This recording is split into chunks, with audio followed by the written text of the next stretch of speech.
the Toros of Tocoi Creek, and we are underway in the surf and turf rivalry as the kick goes through the end zone. Owen Carey, the kicker for Beachside. We'll talk more about him, one of the top kickers in the state.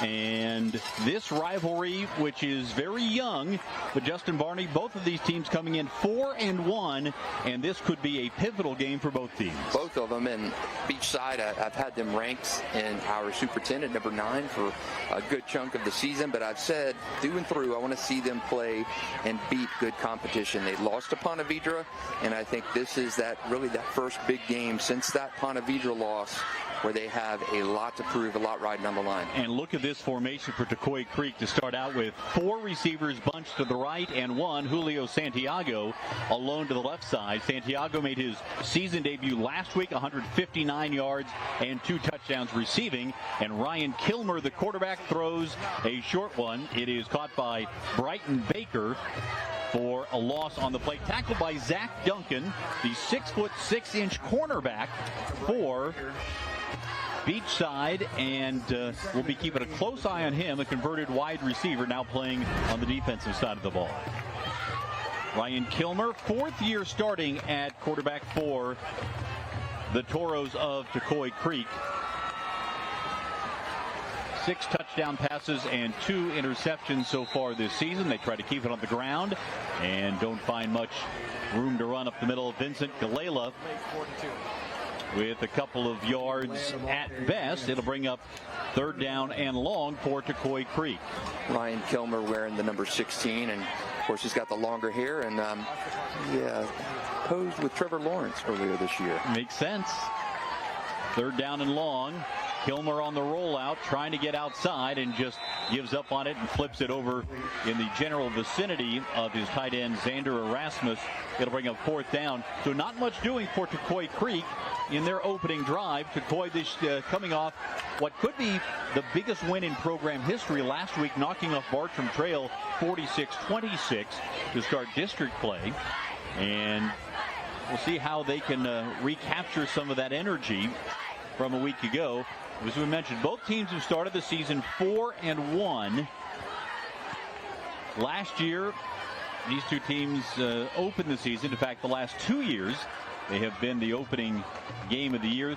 This is homecoming for Tocoi Creek as they punted away on their first possession. It'll be good field position for Beachside as they start out on their own 45-yard line.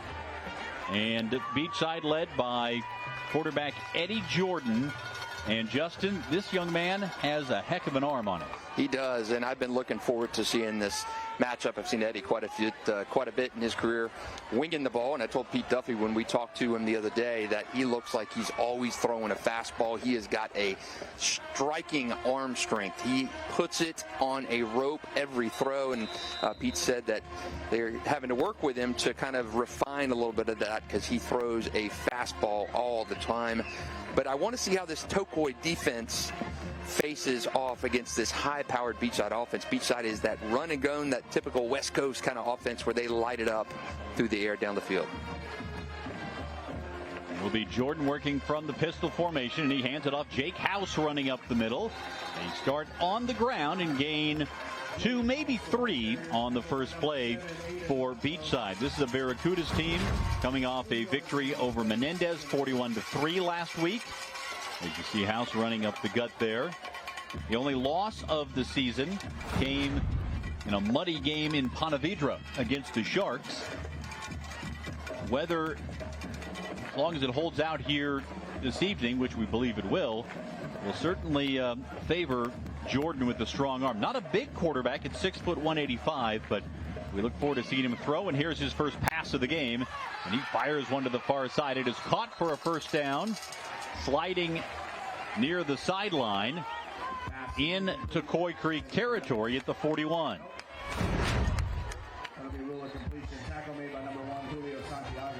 Here is another look at the pitch and catch. And it's Drew Watson, leading receiver on this team, with his 33rd catch of the year. You see Drew Aldridge there, 14, with that impressive head of hair. The second game in a row, we've had a guy with a pretty good locks. Middleburg last week had a couple players with that long hair, though I think Aldridge got them both beat. 1st and 10 from the 41. Jordan to throw it. Avoids pressure. Now he'll run and just takes it out of bounds. He's a willing ball carrier. He actually has more carries than anybody else on this team. 35 carries for 100 yards this year. But he really wants to sit in the pocket and show off that right arm. Beachside's offensive line, undersized but tough. The center, Isaac Pfaff, 210 pounds. But he makes up for it with strength and tenacity. He's a wrestler. Not the biggest of guys. According to Pete Duffy, they need to hold up in protection against the bigger, stronger, faster defensive units. Jordan to throw it. Rifles one to the near side. This one's caught. And another first down for Beachside inside the 10. And finally pushed out of bounds. That's Jake House out of the backfield. And House almost took it to the house. And I'm wondering if Beachside I wonder if Tocoi is going to be able to kind of match stride for stride with Beachside. This offense just so fast-paced, picks up yards in a hurry, flips the field in a hurry. They don't like to run the ball a lot, man, but they pick up chunks and chunks of yards through the air, and we're seeing a move right now down inside the 20. House has carried it and caught it on this opening drive. Jordan on 1st and goal from the 10. Rolling out to his right. The short pass is caught. And inside the 5-yard line for the Barracudas. I'll do my best to identify players here. The light-colored numbers on the light-colored jersey can be a bit tricky, but that was 84 Brandon Monaco with the catch. A sophomore. 19th catch of the season for Monaco. 4 players have doubled figures in catches on this Beachside team already this season. Jordan going to run it, and he's going to take it himself and score. Eddie Jordan's 3rd rushing touchdown of the season, and Beachside finds pay dirt on the opening drive of the game. And this is going to be an important drive coming up for Tocoi to see if they can get back and compete with them. I think Beachside is going to put up some numbers in this game, and you see, not expecting to see Eddie Jordan keep it and run, used to seeing him throwing touchdowns, but he keeps him on. It shows that he is capable of scratching something out with his feet. Now, Beachside in their 4 wins have scored at least 41 points. They scored 41 each of the last 2 weeks, scored 42 against Orlando Christian Prep in the opener, and 58 against Inglewood this year. And here is Owen Carey, a kicker who's been looked at by everybody from Clemson to South Carolina to Miami. One of the strongest and most accurate legs in the area. And he boots it through to give Beachside the 7-0 lead. An impressive start for the Barracudas. Very good looking drive for the Barracudas. And Tocoi went 3 and out. So we're going to see the Toros, what they have coming up on offense on this next drive. See if Julio Santiago can get involved for the Toros. Beachside number 9 in my latest Super 10, where they've been for quite a few weeks, and you can catch our newest Super 10 every Tuesday night on the 10 o'clock news. That comes to you around 10:45 in the Sportscast. And you can catch it at newsforjacks.com as well every Tuesday, our new Super 10. And will Beachside remain at number 9, move up or move out? And will Tocoi have a chance to break into the Super 10? They need a win tonight in our Varsity 4 game of the week that you're watching right now. But our Super 10 power rankings every Tuesday night in the 10 o'clock news.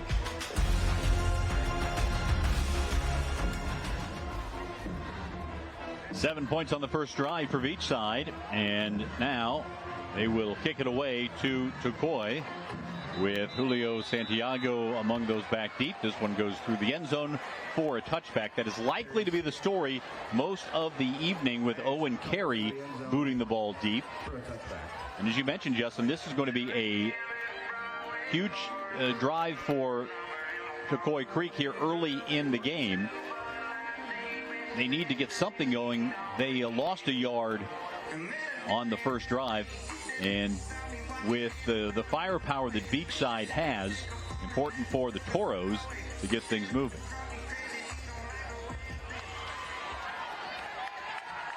Quick throw by Kilmer. Out to the left side. Caught for a short gain. Beachside defense really impressive early on. Almost reminiscent of Pontevedra's defense to me against Bartram Trail in our Week 2 game of the week, where that defense really took over and changed the complexion of the game and what Bartram did. And so far, you're not getting that ball to Julio Santiago. You're not getting anything on the ground. If you're Ryan Kilmer, you got to keep these Beachside guys honest and mix it up. Try to get it to your receivers down the field. Zach Lloyd gained 2 on the first play, and on the first down play, rather. Now they'll hand it off. Galelli trying to run it, and not much room on that left side, maybe a yard. And that'll bring up 3rd down and long for Tocoi Creek. Zach Harbison, the head coach of Tocoi in his 2nd season, former coach at Inglewood. And in the 2 previous years since Beachside opened up, Tocoi has won both of the games. 2 years ago, it was a 36-19 victory. That was with Mike Kolakowski as the head coach of the Toros. And last year, in Harbison's first game, a 38-35 Toros win. In a game that went right down to the final onside kick. And Kilmer got waffled for a loss on the play. And Beachside's defense has come to play here this evening. Yeah, big time defensive effort tonight through 2 drives, and all Barracudas there collapsing that pocket. Ryan Kilmer not even really a person downfield to look at. He had trips to the bottom of the screen and could not even get it to any of those guys. Didn't have time to even go through his reads.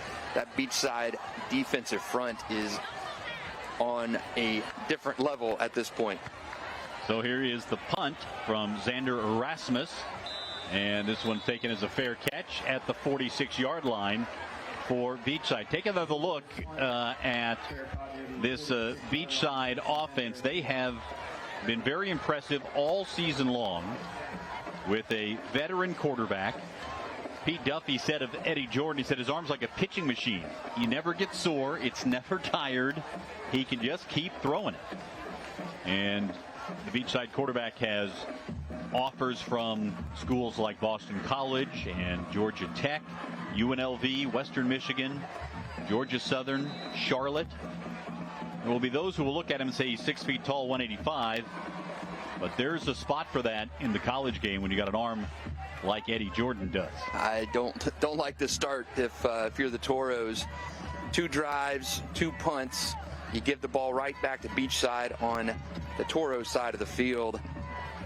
Jordan to throw it, looking long, firing deep, and a leaping catch made, but out of bounds. There is a penalty marker that comes in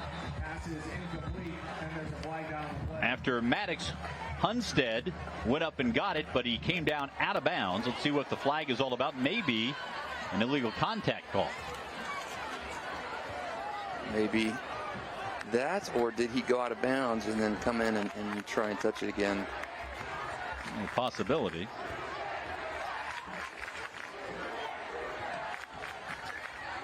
Looking over to the Tocoi Creek sideline, so I think that's exactly what it's going to be. Do you want 1st and 20, or do you want 2nd and 10? Offensive pass. All right. Some big size on these Beachside pass catchers out there. You got one of your biggest players playing on defense at cornerback too, but a lot of these guys from Beachside with some size. Maddox Hunstead, 6'5", 195. Drew Watson, the smaller of the receivers at 5'10", 170. But man, he is a pass catching machine. Zach Duncan, 6'6". Brendan Monaco, the sophomore, having a good season as well. They've got size at every position for this Barracuda's pass catching core. Because it is a pass interference call, it's a 15-yard penalty. So 1st and 25 coming out now for Beachside. Last year, Beachside lost the opener against Tocoi Creek, then won their next 9 games. Did not make the postseason.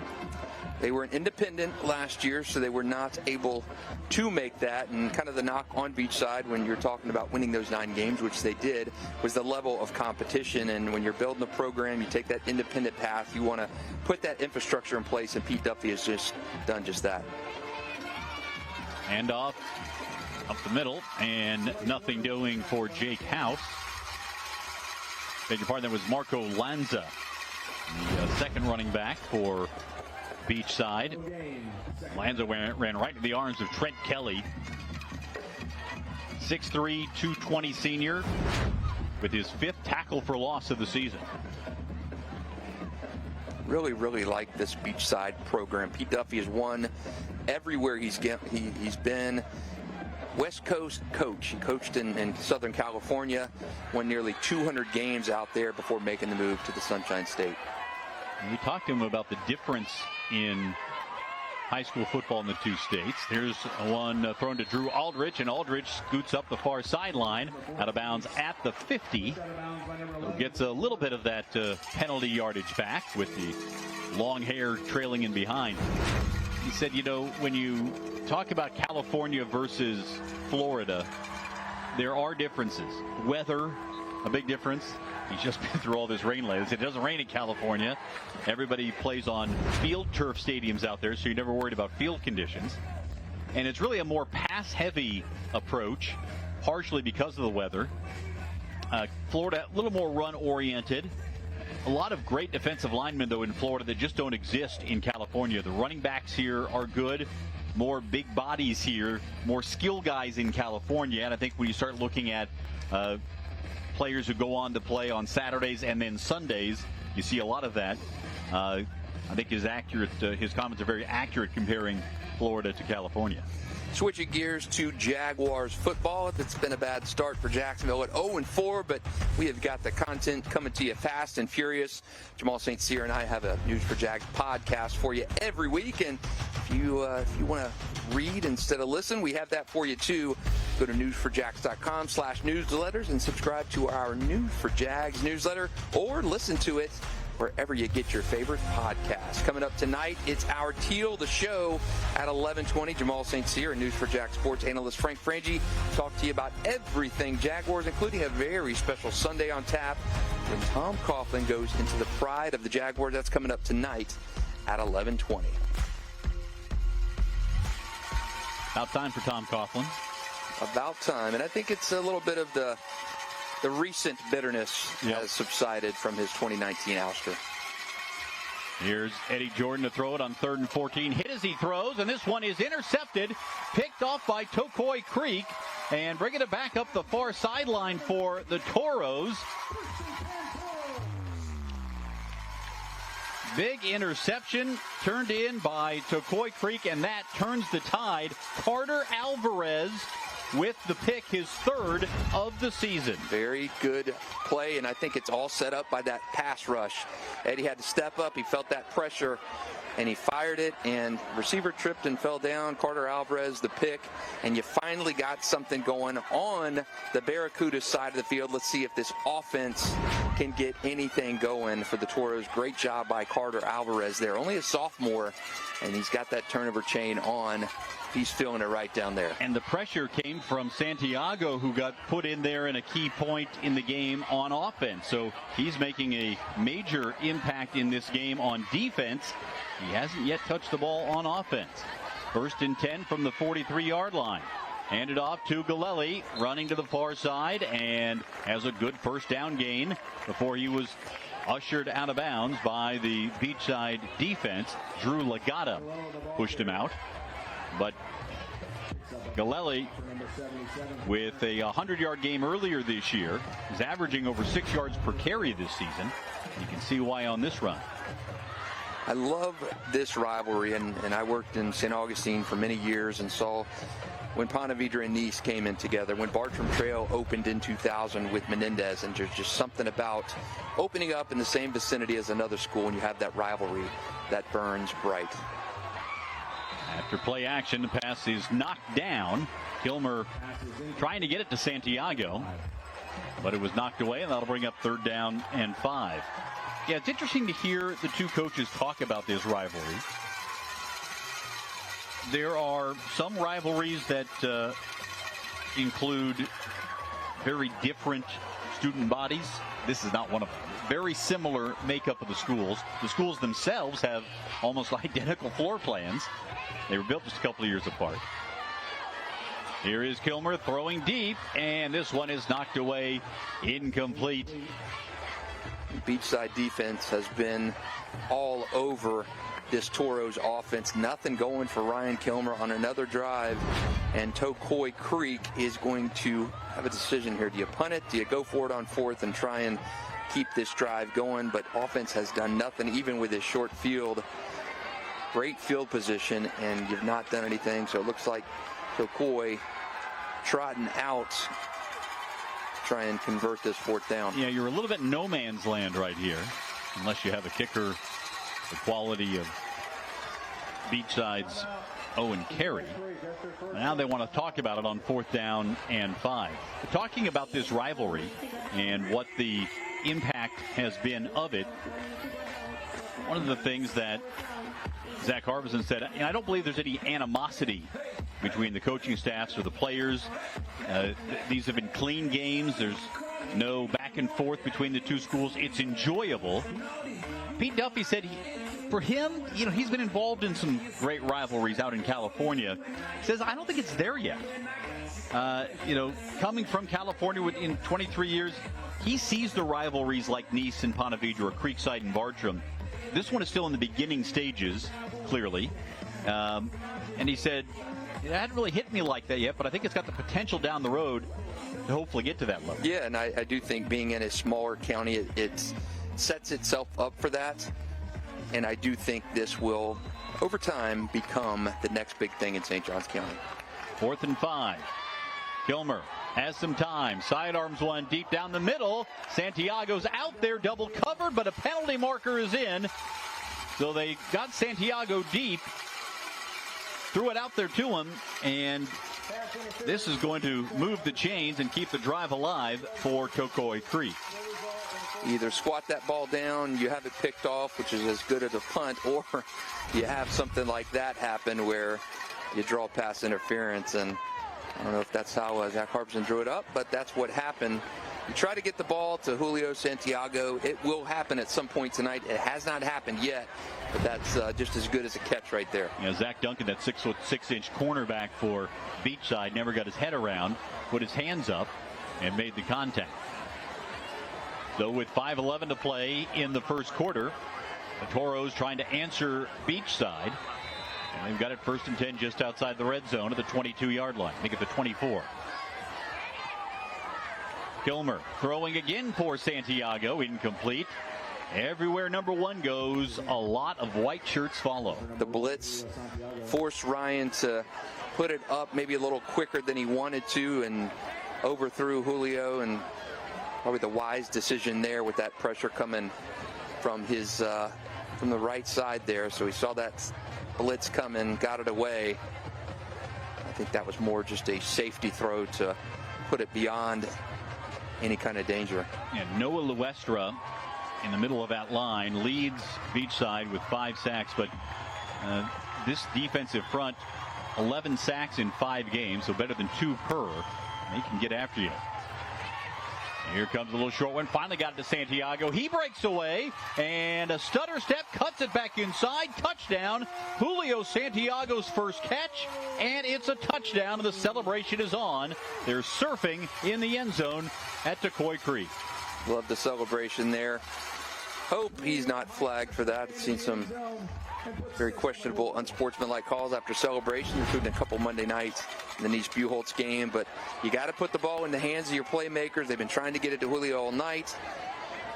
Get it there, and you see what an important piece of this offense he is. Takes a short screen pass and takes it to the house. His first catch of the night, goes for 6.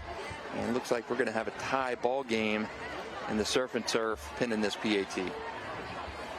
There is Julio Santiago now with 8 catches, 3 touchdowns in 4.5 quarters of play this year. That is an impact. Jack Tsoukalis out to attempt the extra point, had the game-winning field goal against Clay in a 26-24 victory a couple of weeks ago. And they did get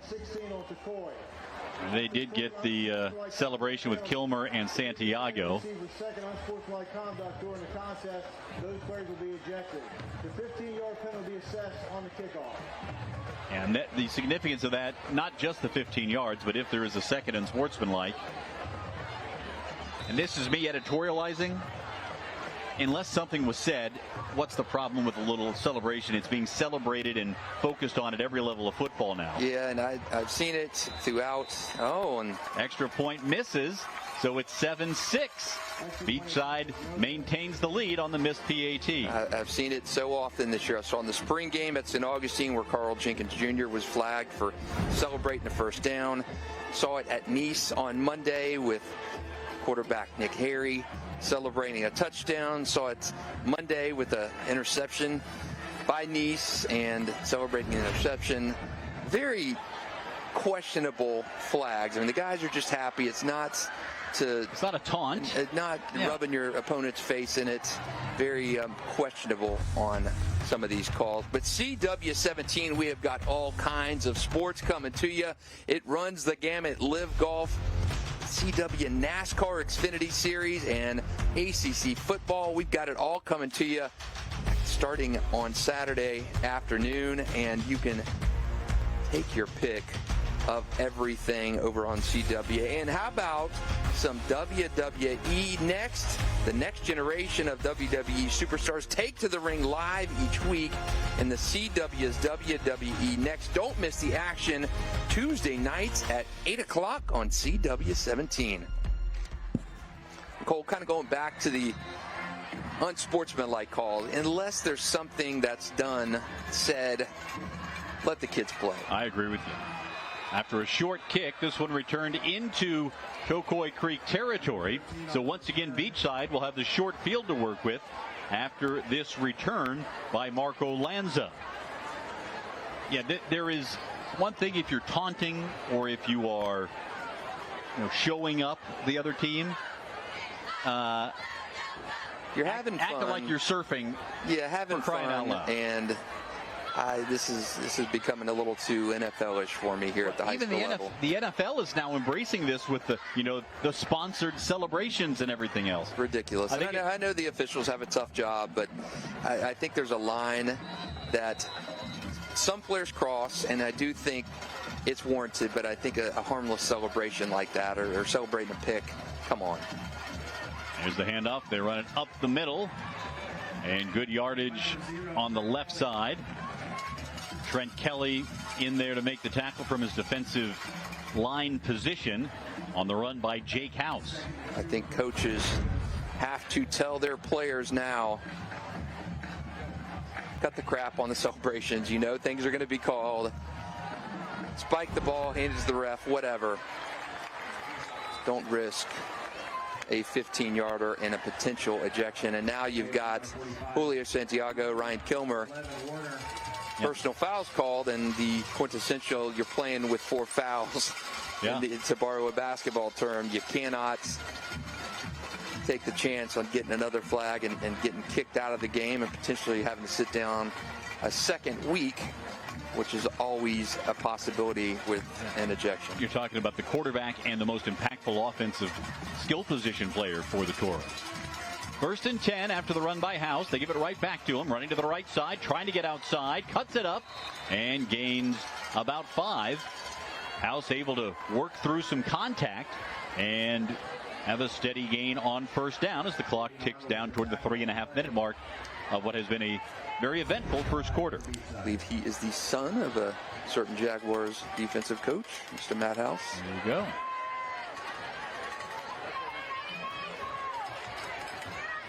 That penalty really hurt Tocoi Creek. From the 26, Jordan drops the throw. Rifles one, deep left side, incomplete. He was trying to get it to Drew Aldridge, but overshot him. And it will bring up 3rd down and 5. Cannot give Eddie Jordan and the Barracudas offense field position like this. That penalty followed by the kickoff return, and you give Beachside great field position on the Tocoi side of the field, and we've seen them with the quick strike offense. And they're already in field goal range for Owen Carey, who's made it from 47 this year. And Pete Duffy's saying as long as he's not winning his face, he feels comfortable anywhere inside 50. Here's Jordan to throw it after evading pressure. And the catch is made by Aldridge, close to the first down. Think he's going to be about half a yard shy. And we'll see what Beachside does here as you watch Jordan able to get it away just in time. And 1 yard to go. Nice hit there. Toro fans get loud. Textbook hit with the shoulder. Nice grab by Hunstad too.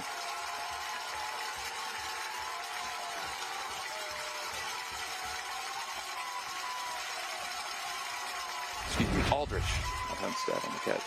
On fourth down, they run it to the right, and nothing doing on that side. Aiden Matos with the big stop on fourth down for Tocoi Creek, a guy that is called a program changer by Zach Harbison, and he may be a momentum changer here. He was in there involved with Garrett Mitchell to make the stop. Gavin Powell as well, the freshman defensive lineman. Last two drives, that pressure has forced some good things. We saw the pressure force that throw on the previous drive, which Carter Alvarez picked off, and then going forward on fourth down, that Tocoi defense coming up big once again. Let's see if they design something to get the ball in Santiago's hands again early on in this drive. They will hand it off and running to the left side. Decent yardage over there by Chase McNeil. The 5'8", 155-pound running back. He averages 9 yards per carry this year. Zach Harbison calls him White Lightning. He has a extra gear that you just don't see very often.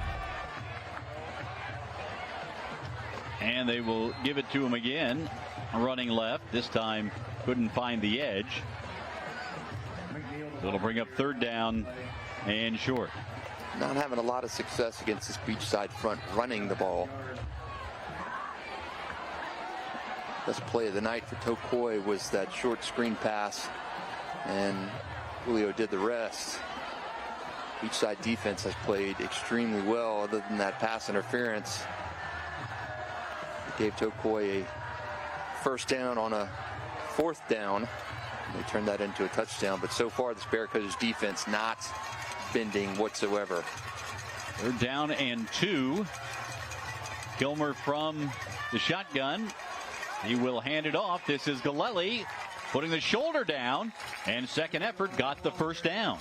Strong run by Vincent Galelli, and the junior moves the chains for the Toros.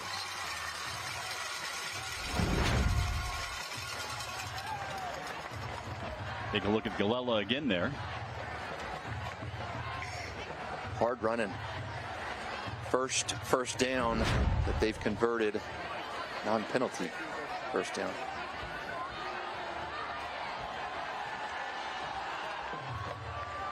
So the drive continues as the clock ticks toward 2 minutes left in the first quarter.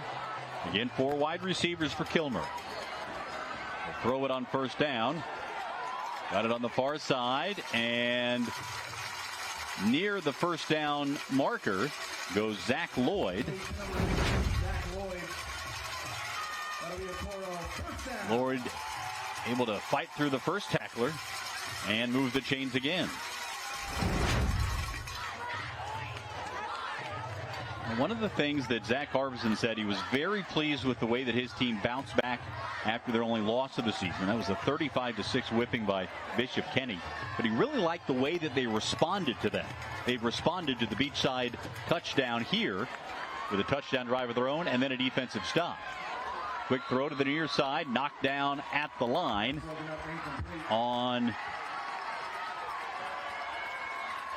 that left side of the line. Nigel Eldridge, Georgia Southern commit, knocked it out of the air. He has been a problem tonight. for this Tocoi offensive line. He had a rush last drive. Forced Ryan Kilmer there. See Harbison get rid of that ball early. Zach Harbison walking the sideline. Very impressive beard by Zach Harbison. Excellent. They'll throw it short, and Galella hit behind the line of scrimmage. One of the things you talk about, both of these coaches have had to come in Pete Duffy's case, starting from scratch, building a culture. Harbison came in after a couple of years of the program already existing, and Mike Kolakowski really had created a great environment, a great culture down there. I remember being down to talk to the team, and the way they were, the camaraderie was pretty evident in that team, and how much they respected Kolakowski. When he stepped aside, now you have a new coach coming in, and as Tocoi calls a timeout, one of the things that Zach Harbison said, that it was a huge testament to Coach Kolakowski. The kids cared about each other here. A program that was literally built from the dust, and he admitted he coaches differently than the previous coaching staff, but the kids have adjusted well. They fight for each other. When I talked to Zach when he got hired, one of the first things he said was he was so thankful that Kolakowski was there and put in that infrastructure in place. He did a remarkable job, was very quick to give praise to that initial coaching staff for really laying the foundation, and said, we're going to tweak some things, we're going to bring our own stuff to it, but I don't want to change that culture that Mike Kolakowski started here. 3rd and 10 from the 47. Kilmer to throw it. Looking long, throwing deep. He's got a man out there. It is caught. Devin Woods falling down. Has a big gainer inside the 15-yard line. Able to navigate the pressure that time and put it up a little bit longer, and that's going for 6. Take another look here. Blitz pick up 2 on the backside. Allowed Ryan a little bit more room to throw, and he gets that pass downfield, and Tocoi moving the ball extremely well. You give it to Galella. He looks like he is ready to carry the load here. He came in averaging about 12 carries per game, but looks like he might get more of the action today on the ground. Tocoi, you've got to respect the run and the long ball. Beachside is more of the pass. If you look at their stats, they do run the ball, but they are built to move the ball through the air. Tocoi a little bit more balanced tonight. Hand it off. Galella again, right up the middle, breaking tackles at the goal line, and he's in. Touchdown. Vincent Galella scores, and Tocoi Creek takes the lead for the first time this evening. Not sure if we're going to get the surf, but the turf is rolling right now. Yeah. Galella wanted to come over and take a break. He said, hey, get back in there, young man. We're going to go for 2, I believe. Take another look at this run. Right up the gut. They pulled the guard. Running in behind Jamarcus Webb, Deshaun Blackman, and Galella with his 4th touchdown run of the season. Look at this formation with 3 backs in front of Galella. They snap it right to him and stop just shy of the goal line. The 2-point try fails, so it's a 5-point lead for Tocoi Creek in the final second of the first quarter. The Toros are finally in front here on homecoming at Tocoi Creek. Like the balance that the Toros have shown tonight. Committed to the run, still let things go with the pass. Galella can't quite get in there. Saw Zach Duncan up top making the tackle. And he had some help from his friends down below.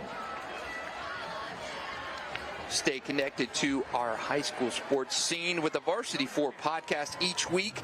Sponge Franklin and I bring you all the high school football talk, analysis, game previews, and local insight that you can only find here. The Varsity 4 podcast. Check that out under the sports tab on news4jax.com or wherever you get your favorite podcasts. Here is the kickoff from Axopoulos. It is taken at the 10-yard line by Beachside, and they'll bring it up to the 25. Brendan Monaco on the return. And for the first time this evening, Beachside will work from behind, but they'll have to wait for the second quarter to do so. That was an action-packed first quarter in the surf and turf rivalry. Really, really good. Really competitive first quarter. Impressed with the Beachside pass rush. Impressed with the versatility of Tocoi Creek's offense and the resilience. And, man, those Toros have come to play, stopping them twice. Once with a pick and the other on a 4th and short play that they shut down. So, man, we've seen a little bit of everything so far, Cole. And right now, coming up to you later tonight, it's our Varsity 4 pregame show. Stay connected after this game of the week with all the highlights and scores from around the area. Jamal St. Cyr, Alessandra Pont, Brian, and I bring you highlights, coverage, analysis, and everything else that's coming up tonight at 10:30 on Channel 4, our Varsity 4 high school football show.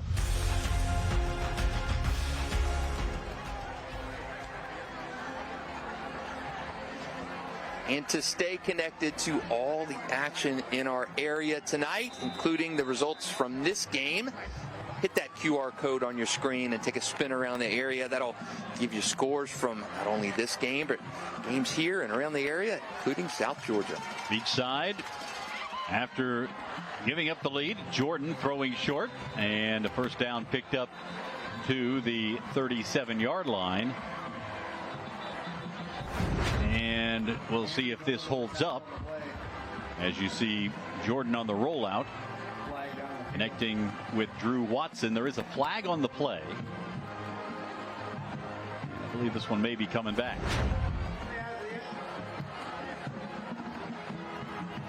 Nope. It will be a first down. They picked up the flag. So Beachside here trailing 12-7.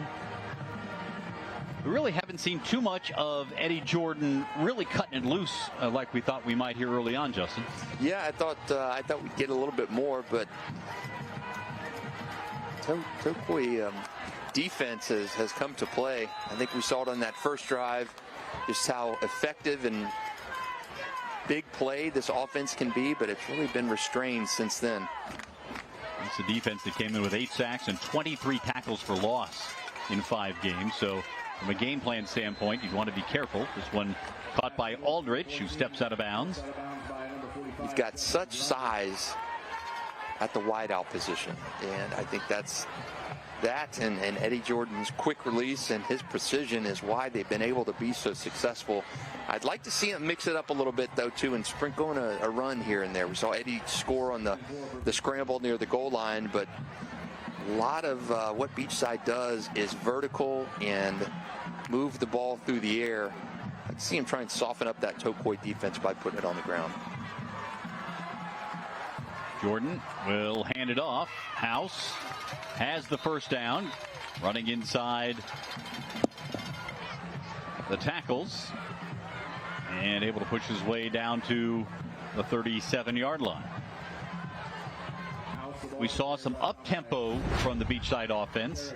This time taking a little more deliberate approach in the second quarter. Trying to maybe slow down that Tocoi defense, which has been so good from that middle of the first quarter on. Jordan fields a low snap. Throwing long.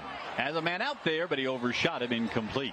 Pass is incomplete, intended for number 84. Trying to get it to Maddox Hunstead on the far side. Second and 10 Beachside. Well, that is a quick release for a high school kid, though. Yeah, talking to Pete Duffy about Eddie Jordan, just remarked how quick that release is and how fast he throws. I mean, it is. I don't think he's got a changeup. I don't think he's got an off speed. I don't think he's got a knuckleball. I think he is straight power all the time, and he has got a quick release. Now on 2nd and 10. Bring Monaco in motion.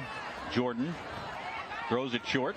It is caught by Monaco, who's run out of bounds after a short gain. Really impressed with Tocoi so far. I mean, this is a team that labored to beat a winless Westside earlier in the season. They needed overtime to win in that game. They got crushed by Bishop Kinney. They struggled to beat Clay, which Clay is having a little bit of a tough season. So they have played extremely well last week against Bartram Trail, the first win in that series for Tocoi. They win by 20 in that game, in a game that was not even that close, 46-26, and a late touchdown for the Bears made it more respectable. And they're doing well tonight. Beachside's high-powered offense, just a touchdown so far. 3rd down and 8. Jordan has time in the pocket. Fires to the far side. Again, overshoots his receiver, Drew Aldridge. It'll bring up 4th down and 8. Well, you talk about Tocoi and the defense by the Toros. They have surrendered 20 points or more in every game, or more than 20 points. But as you mentioned, last week, it really was something in the teens until right at the end. And now we get to see Owen Carey. He's going to attempt a 54-yard field goal. He's 7 of 8 this year on field goal attempts. His longest is 47 yards out. He has a howitzer for a leg. Snap is back. The kick is up. And it is no good. Came up short. He was straight with it, but didn't quite make it there. So the 54-yard field goal, just the second miss of the year of any kind for Owen Carey. He is the latest in a long, long line of excellent kickers hailing from St. Johns County. We've seen Cairo Santos. We've seen Caleb Sturgis. Cole Leininger. We have seen so many guys that have come from St. Johns County schools. Jeff Whitaker. The list goes on and on and on. Former Florida State kicker Dan Mowry is an assistant coach at St. Augustine. He did not attend school there, but been a very good mentor for a lot of the strong legs that have come through St. Johns County. We've got another good one here at Beachside. And so Tocoi Creek takes over at their own 20-yard line. And once again, Kilmer will just kill it. There is a penalty marker that was thrown in the backfield for an illegal shift. Well, last week we talked about the Varsity 4 games of the week. They have all really been very entertaining and for the most part have gone down to the wire. Even last week's game, it was a biggest margin of victory, I believe, for a winning team, 24-14. Middleburg stretched 6-0 over Orange Park. Very close game, though, even until that fourth quarter. Orange Park very game in that outing. Some big plays by its quarterback made that one an interesting game late into the second half. 21-14. Trinity Christian over Columbia the week prior. A wild, wild game. I think this one lives up to the hype as well. Kilmer on 2nd down, or rather 1st and 15, will hand it off. And Galella doesn't find anything on the right side.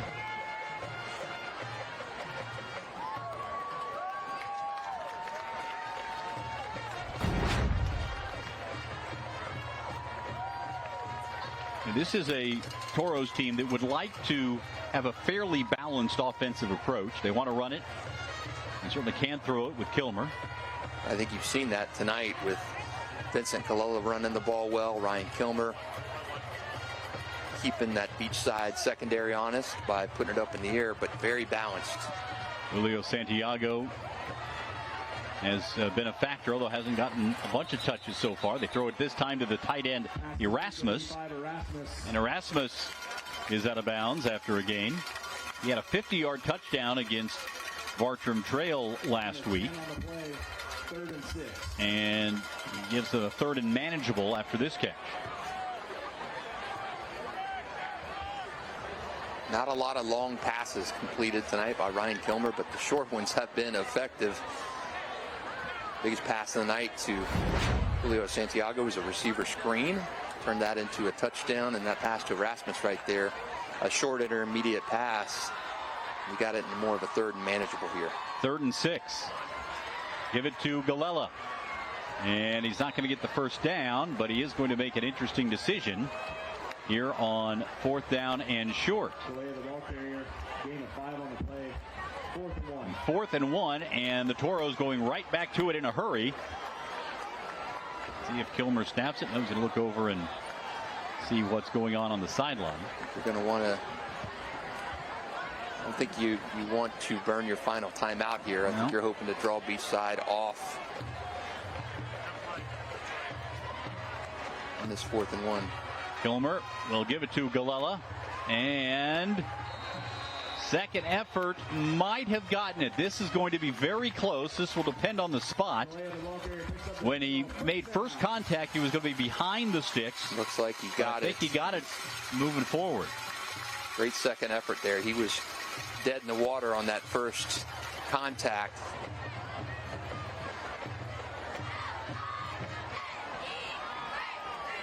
I thought a generous spot there.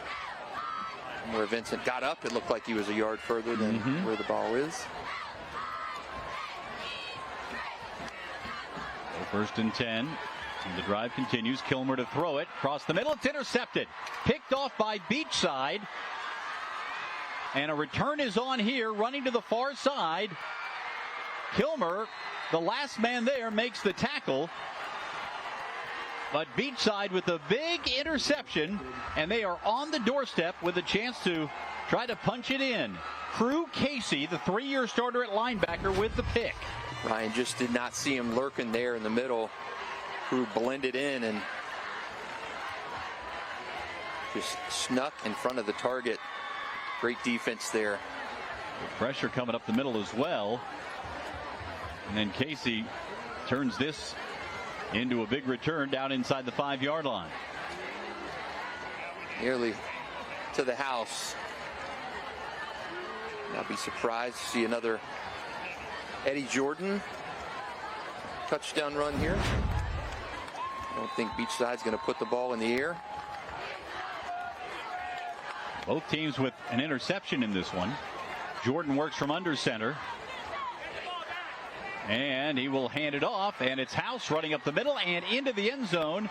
Touchdown, Beachside. Short field to work with, and Beachside turns that turnover into points. 2 turnovers tonight, 1 for each team, and both have set up touchdowns. Beachside back in front. Justin, I don't know what you had the over-under on this one, but I think the over might be a good play here. My weekly predictions, I had a 31-30 Tocoi Creek win. All right, I like that from a score standpoint. Here is Owen Carey. Boots the extra point up and good with 8:35 to play before halftime. Beachside up by 2, 14-12 on Tocoi Creek.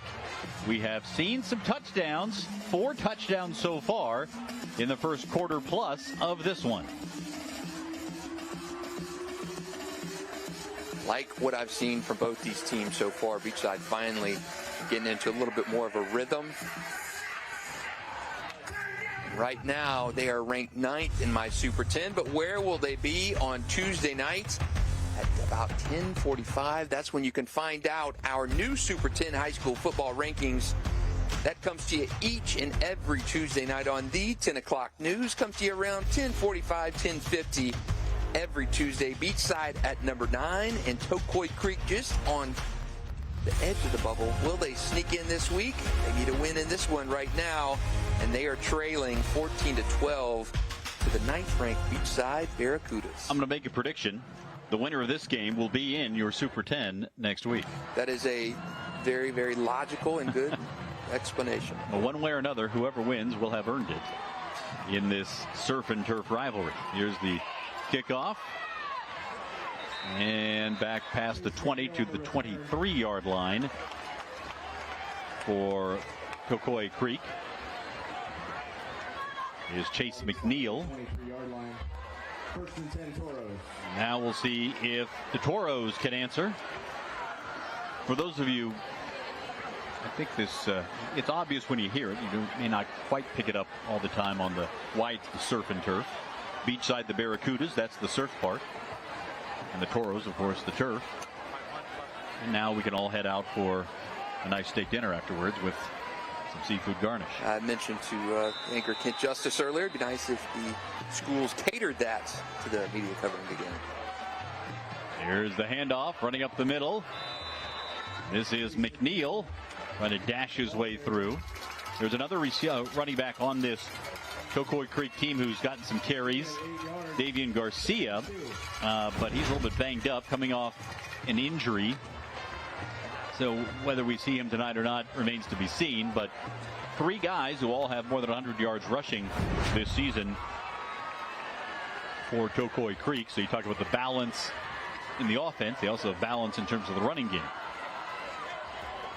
McNeil stays in as Ryan Kilmer goes to work on 2nd down and 2. Give it to McNeil again. He's got the first down on a lunge. Needed 2, got 3. And Tocoi able to move the chains yet again. McNeil, the ball carrier.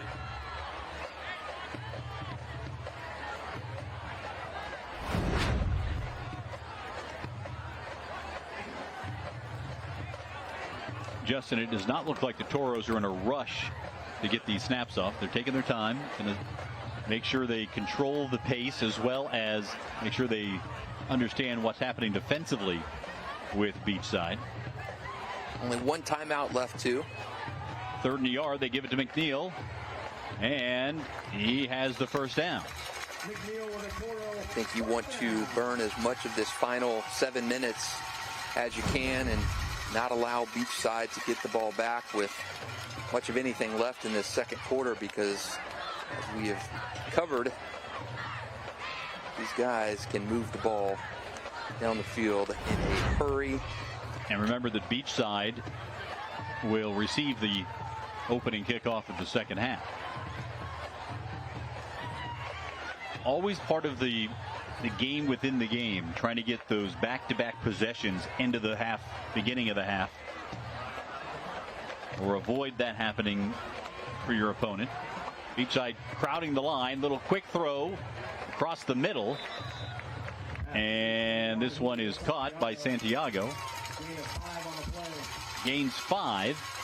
You see Beachside trying to rattle Kilmer by putting a lot of bodies right close to the line of scrimmage. And that's the most success they've had tonight, is when they have sent the house and flustered Ryan with a little bit of that pressure.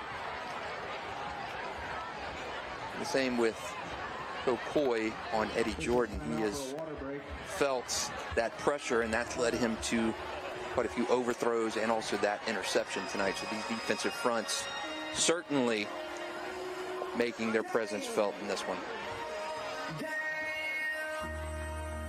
Now is a good time to remind you we have got a lot of Jaguars ground to cover, and we've got 2 resources you can get that news in. The News for Jags podcast comes to you every week. You can find that wherever your favorite podcasts are found, like Apple, Spotify, or even under the sports tab at newsforjags.com. And if you don't like listening and you like reading, we've got you covered there too. Our News for Jags newsletter delivered right into your inbox. Just go to newsforjags.com/newsletter, subscribe. We'll have a new newsletter out to you a couple times each week.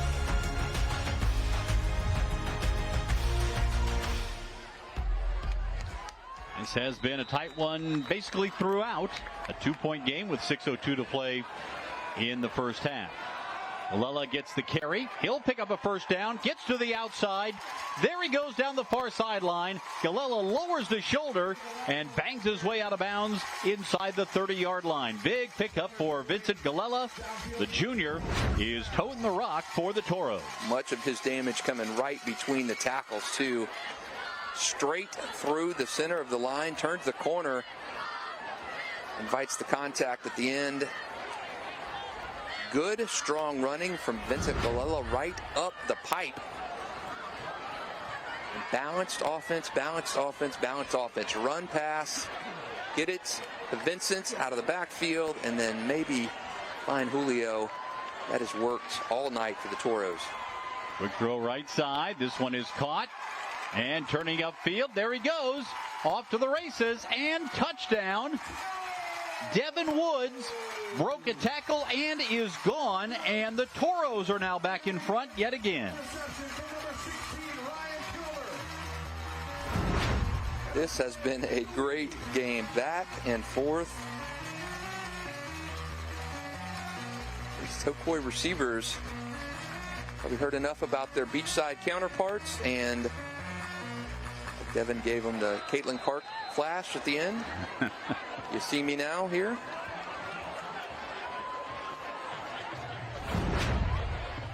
Not flagged on that, thankfully. Here is the extra point by Tsoukalas, and it's right through there.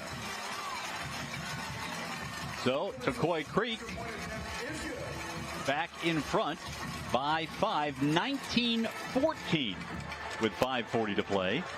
Well, now if you're Tocoi Creek, if you can get a stop, get the ball back, you really grab momentum. Beachside with an opportunity here in the final half of the second quarter to try to retake the lead before the halftime break. A great one so far. Both teams playing really well tonight. I'd like to have the pick back by Eddie Jordan and also Ryan Kilmer, but other than that, a very, very balanced game by both of these young St. Johns County programs.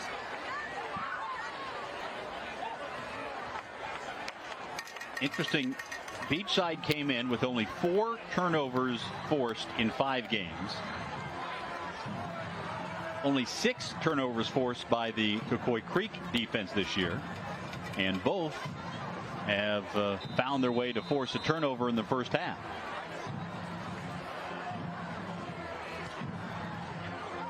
Here is the kickoff by Ziaxopoulos. And on the return, here's Monaco. Able to carry it out past the 25 near the 30-yard line. Kylan Jones and Blake Warner with a tackle on the return. Well, let's see how Beachside approaches things here. Down by 5, trailing for the second time in the game. With the way the game started, the first 3 possessions, you thought this might be a runaway with Beachside the way they were going. I think if you're Zach Harbison, you're happy you got in that end zone. Not as happy you left Beachside 5.5 minutes on this clock and 3 timeouts. And getting the ball back to start the second half.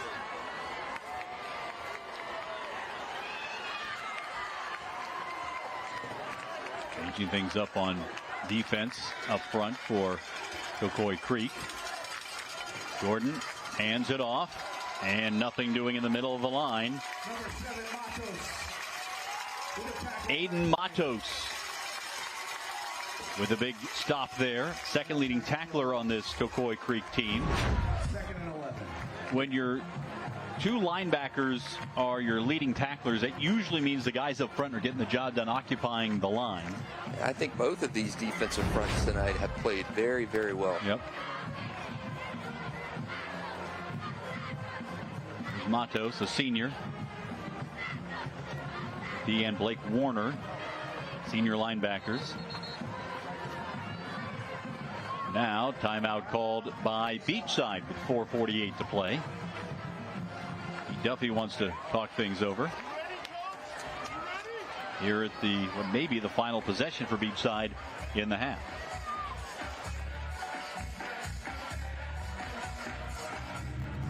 We're talking high school football tonight, but on our CW17 station, we have a lot more options than just football.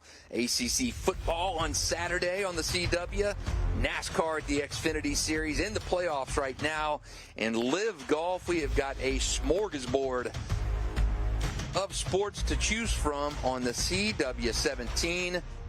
A lot of stuff going on, and that includes wrestling. WWE Next, the next generation of wrestling superstars take to the ring live each week in the CW's WWE Next. Don't miss the action Tuesday nights at 8 p.m. only on CW17. It's something to think about, some of these NXT wrestlers are going to be the folks that your kids' age, my kids' age will be talking about in 20 or 30 years. But not our age, Cole. Not our age. We're still talking about Jake the Snake Roberts and Roddy Piper. Pass complete. Forced out of bounds by Matos. There is the completion by Jordan, able to get it to House out of the backfield. But you did not want to see, if you're Zach Harbison, this Beachside offense getting in a groove.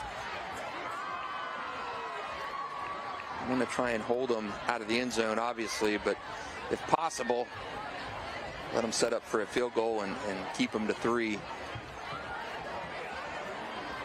1st and 10 from the 43-yard line. Jordan throwing near side and too wide. Pass is incomplete. See, Santiago was in there in coverage, so he's been playing on both sides tonight, along with Caden Walden in coverage, number 2 there.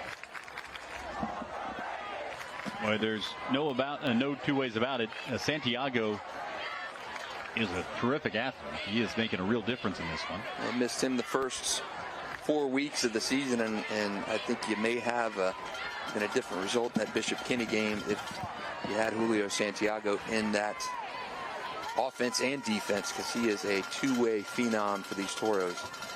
2nd and 10. Jordan to throw it again. Sets it up short.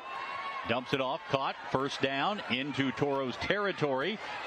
House trying to stay in bounds and does. Dives forward to the 41-yard line.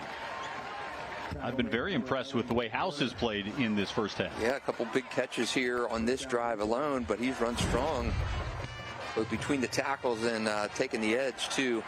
Pressure there coming. Eddie got it off quickly, and nice little safety valve there. House shakes off 2 big hits there and keeps it going. That was Santiago throwing his body around. Oh, beg your pardon. 7, not 1. That was Aiden Matos. House will get a little bit of a breather. On 1st and 10 from the 41-yard line. Jordan to throw it again. Pressure coming. Steps to avoid.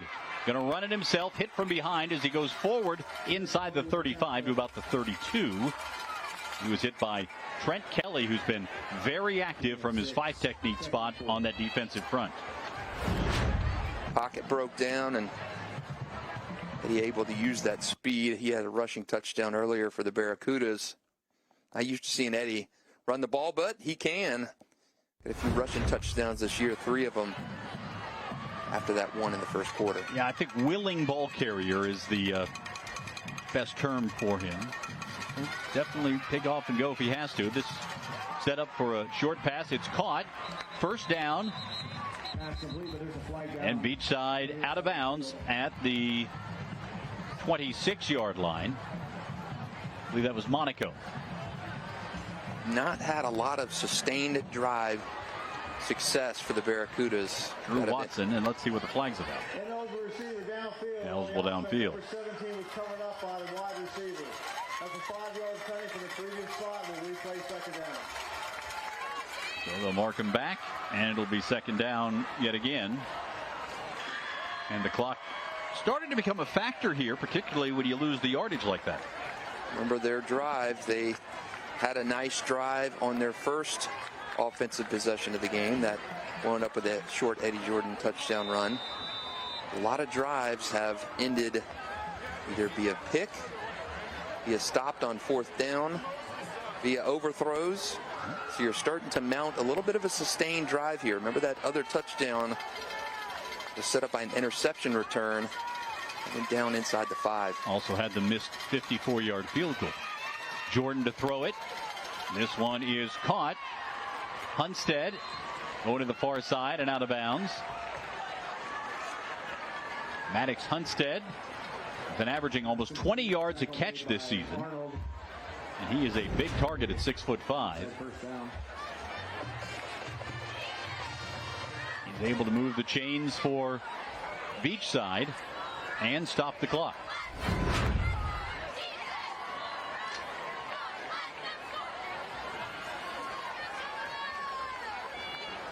Marked him out of bounds at the 29-yard line. Now they'll restart the clock. I think that clock should be stopped.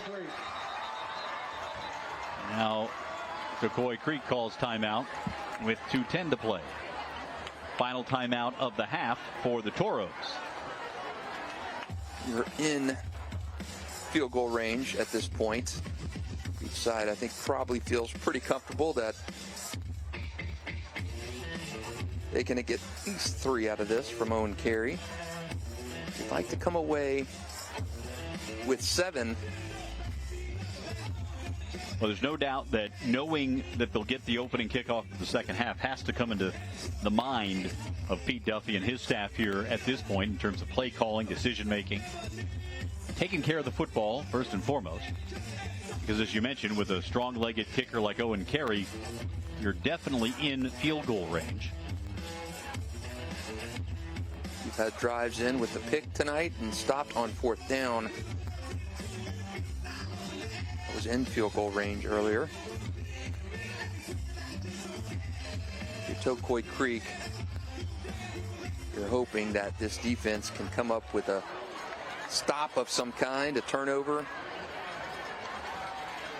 minimize the damage here late in the second half, because the Barracudas do not want to see a 14-point swing between right now and the beginning of the second half.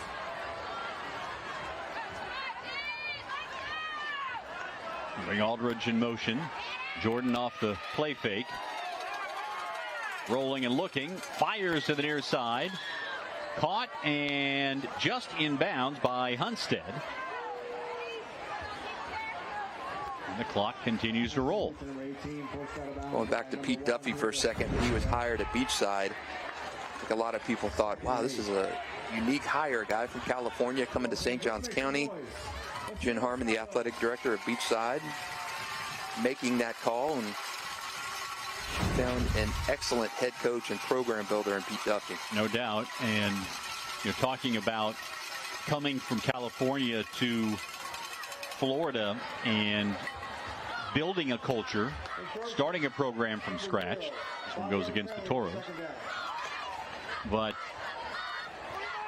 he said one of the big things was that there's just been great support from the staff, from Jen Harmon, as you mentioned. The principal's been great, the whole support staff.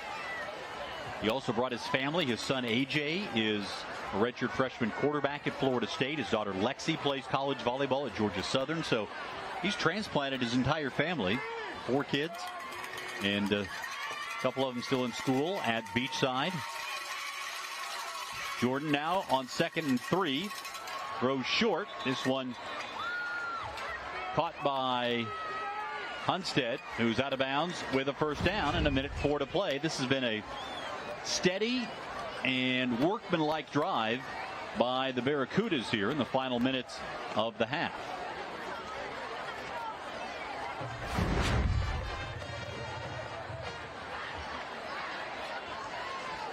Go back to the hire of Pete Duffy. I think Jen Harmon, a first-year athletic director, and it's interesting because at Tocoi Creek, Jeff Holland made the hire. Mike Kolakowski. Jeff was a veteran athletic director, but both these ADs certainly hit it right with their coaching hires. Jordan rolling left. Again will throw. This one caught by Hunstead, trying to power his way inside the 10, trying to get close to that first down marker, and he's going to be very close. So Hunstead's been the favorite target. Mentioned talking about Duffy's son AJ, started out at Florida State, now back to the West Coast at San Diego State, I believe. But you talk about the, going from one coast to the other. That is a culture change and a culture builder, and this one into the end zone for the touchdown. So with 33 seconds remaining, Beachside finds the end zone.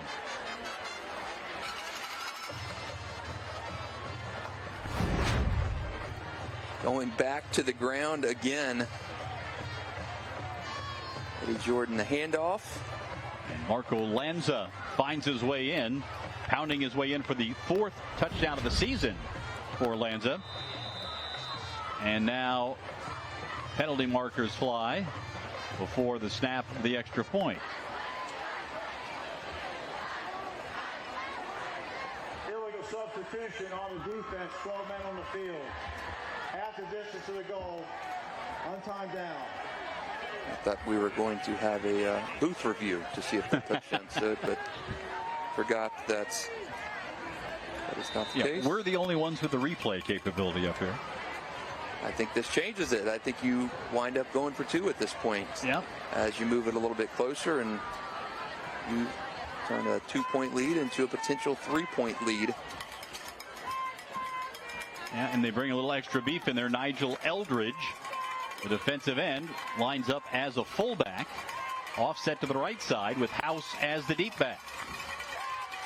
And they'll give it to House, running right, and he's going to score the 2-point conversion and make it a 3-point game. Good decision there by Pete Duffy, and I think that penalty made it a no-brainer. I would have even considered doing it without the penalty to go up by 3. Another look at the run here. For as much as we talk about the Beachside passing attack, it's been the ground that has carried the Barracudas tonight. You've had a lot of short yardage situations near the goal. You had the Eddie Jordan touchdown run, the first score of the game. You had the touchdown run that was set up by an interception return down inside the 5, and then you have the short yardage touchdown run followed by the 2-point run.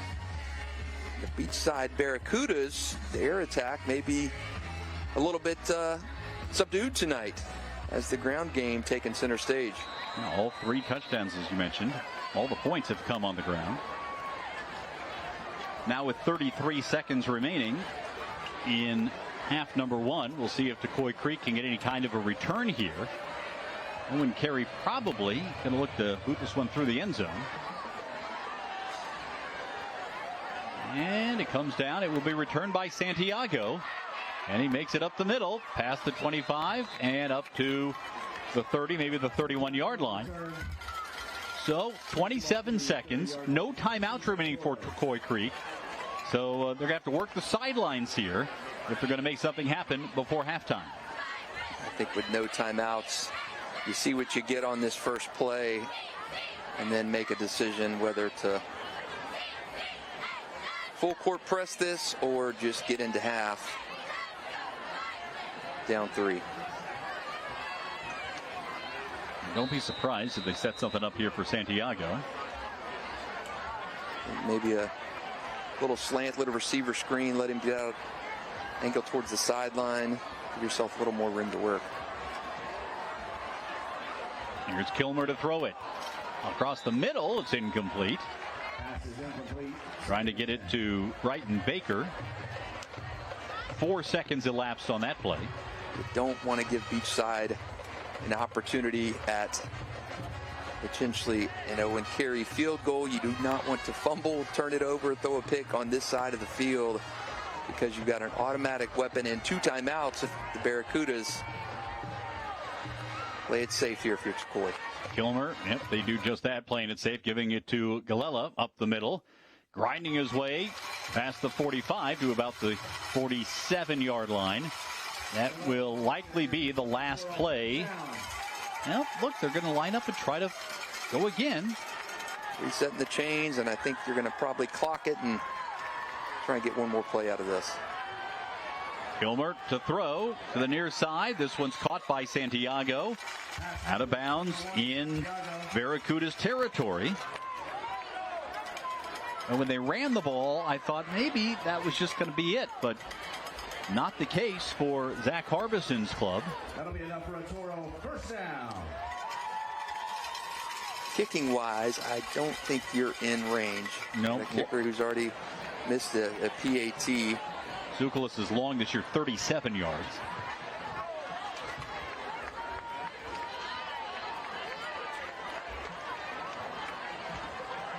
Seven seconds left. Probably the final play. See if Kilmer can get it to the end zone. Deep drop. Now pressured. And he throws it. It's caught. Galella has the first down as time expires. And that will be it from half number one. It has been a very entertaining first half of football in the surf and turf rivalry. Surf up by 3 on the turf as Beachside leads Tocoi Creek 22-19 at halftime. It has been a good one, Cole. I think we're set up for what we've seen in our games of the week, and that's a great second half finish. We've seen some explosive plays from the likes of Santiago, some hard running by Galella, and the ground game working for Beachside as well. A 3-point lead for the visitors in this St. Johns County rivalry and our Varsity 4 game of the week.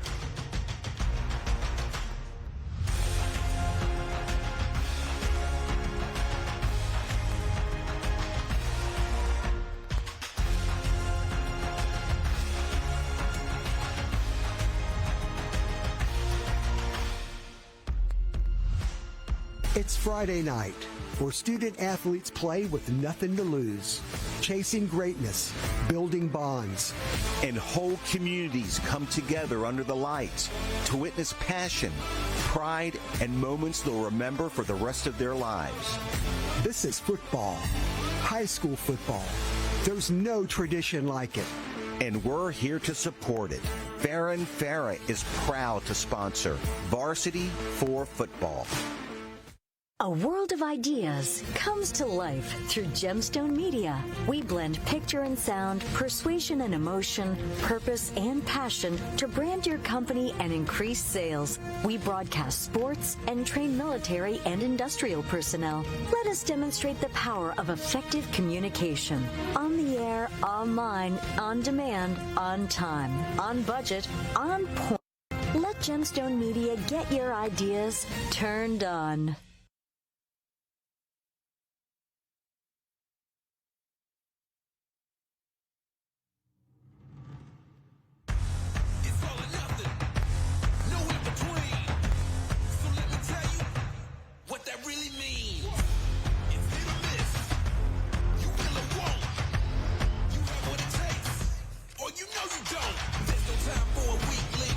Survive in the weak seat. Put your trust in me, I clear the pathway. Cause I don't do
6-14 lead on Tocoi Creek in the Surf and Turf rivalry and our Varsity 4 game of the week.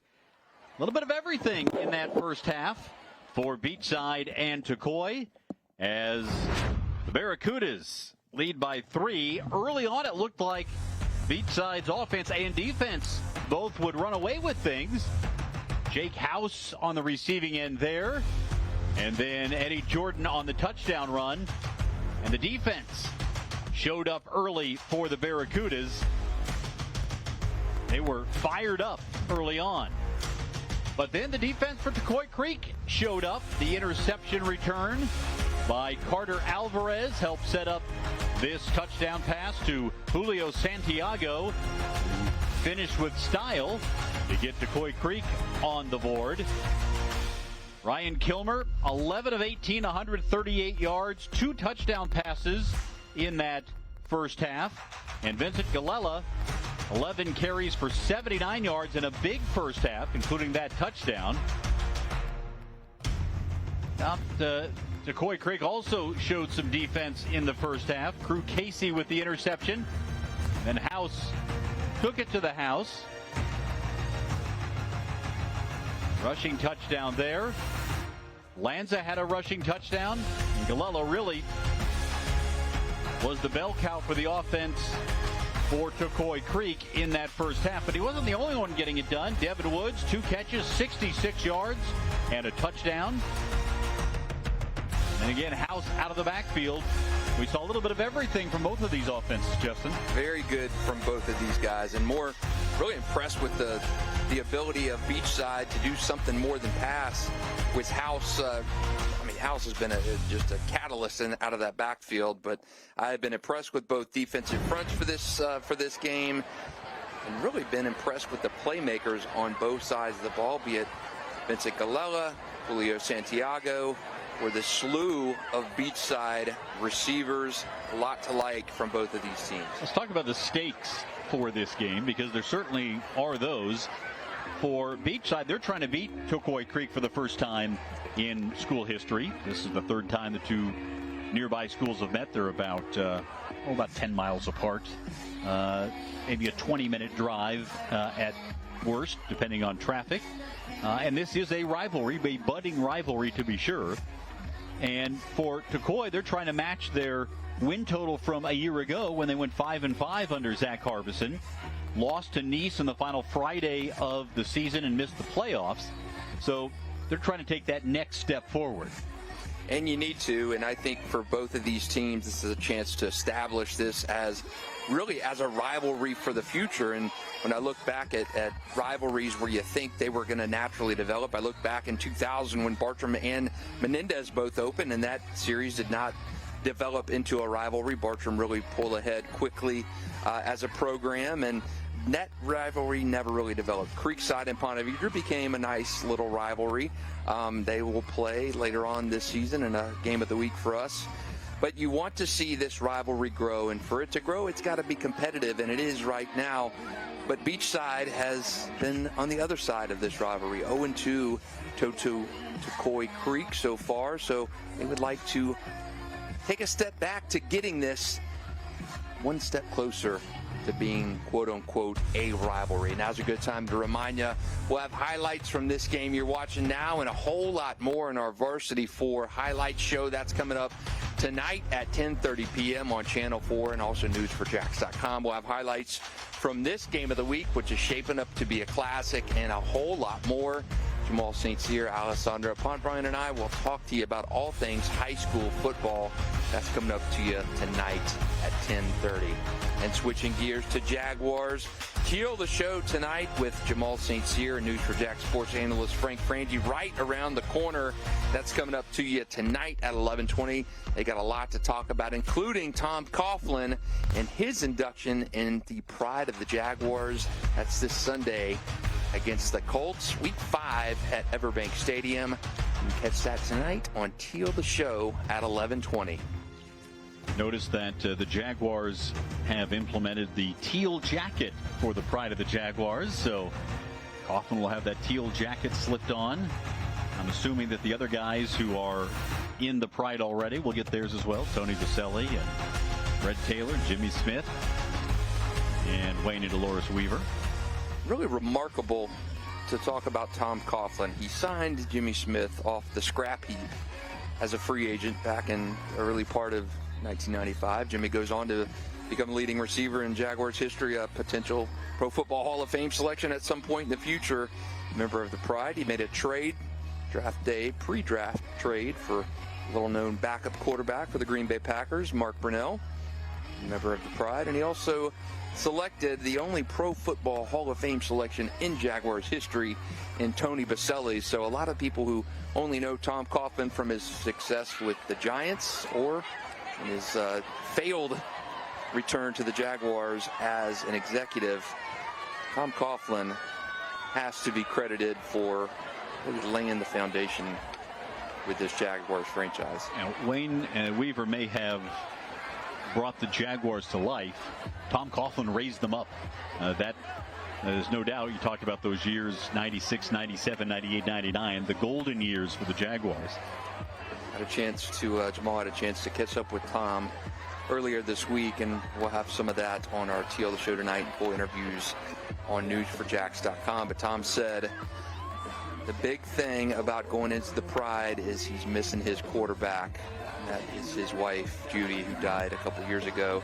He thinks that her name should be going up in the Pride as well because she was such a big part and instrumental in everything that he did, coaching-wise, professional-wise, and personal-wise. So he will have a heavy heart when he goes into the Pride Sunday with Judy not being here.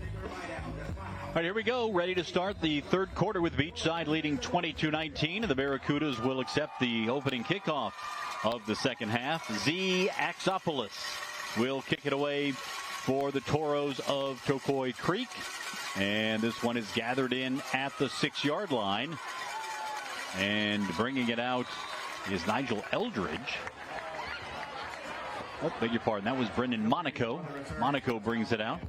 And that will be where Beachside begins here in the second quarter. Monaco has been pretty active both in returns and catching the football. This is a significant drive for Tocoi Creek. Beachside scored to end that half, hit the two-pointer as well. Now you're suddenly up 3 with Beachside right back on offense and a chance to turn this one-possession game into something a little bit greater than that here, start of the second half. And we'll see if the 2-for-1 becomes a factor for Beachside. And Eddie Jordan will start things on 1st and 10 from the 22. And Jordan fakes the handoff, will take it himself. He has a first down past the 45. A big gainer. We talked about Jordan as a willing ball carrier, and that time he looked more than just willing. He was certainly able. He's getting it done on the ground. We raved about Eddie Jordan's ability to throw the ball and his embarrassment of receivers, embarrassment of riches at receiver, the size, the speed, the success of those wideouts, and Eddie Jordan getting it done on the ground tonight. That was his backfield mates as well. Blocking the back at the end of the run.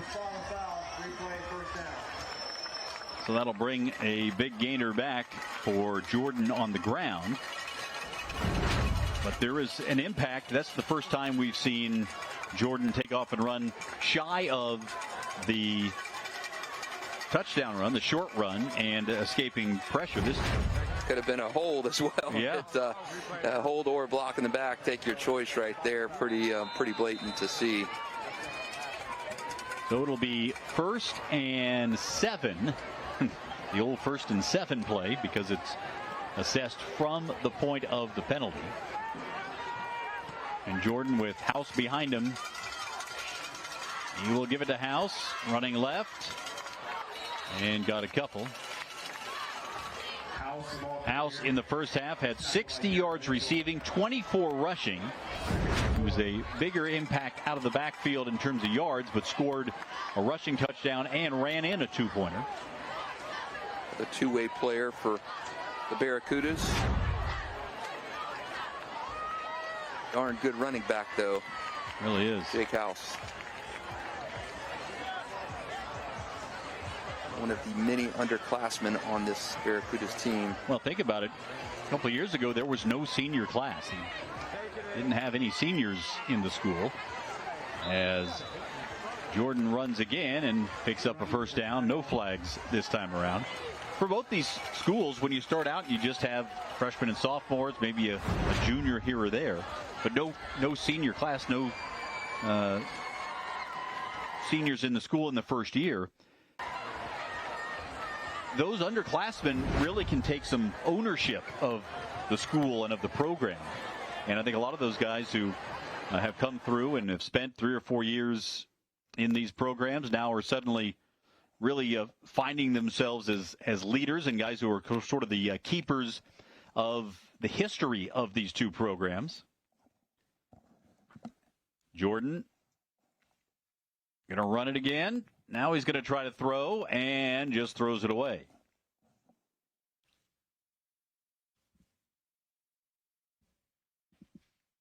Eddie Jordan's an example of that. Now as a senior, he's got to take some of the control of the heritage of that program. Both these quarterbacks certainly fit into that category.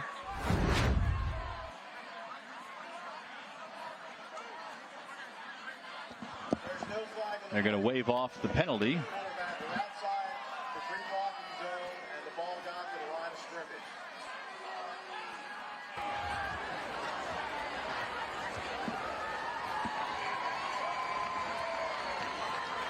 I think you talk about ownership of the programs.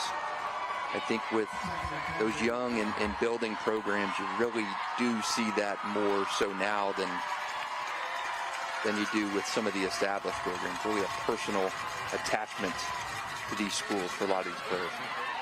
Jordan fakes the handoff, almost fell, now throws, caught by Drew Aldrich, who dances out of bounds just shy of the 40-yard line. Well, when you think about it, you come in, if you're basically all freshmen and sophomores, maybe a few juniors, there are so many more opportunities for playing time to help establish the culture, to be a leader.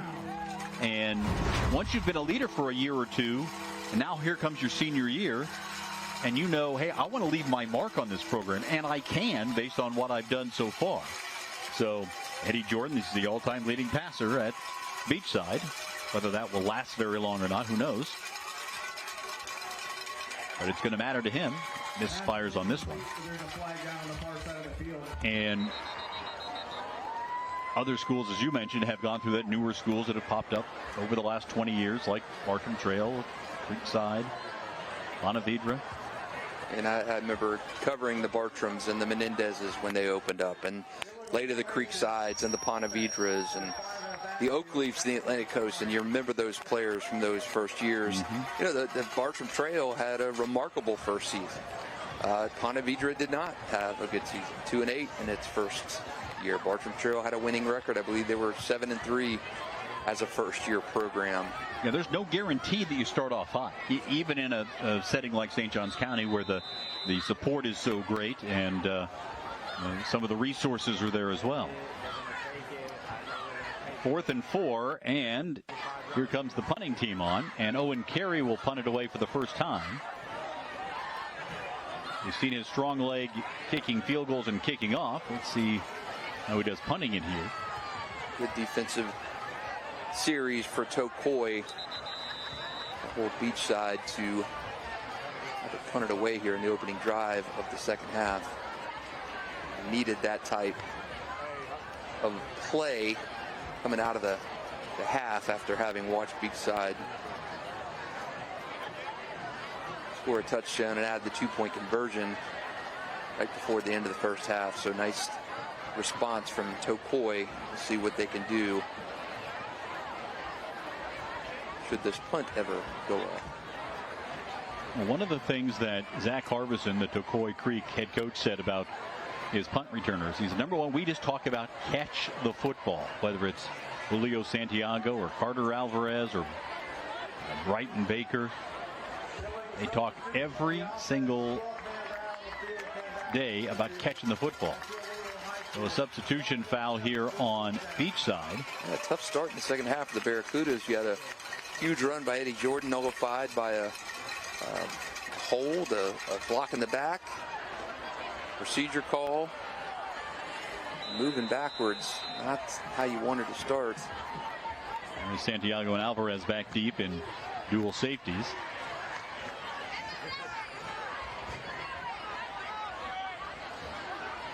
We've seen Alvarez on the interception return. We know Santiago can be dangerous.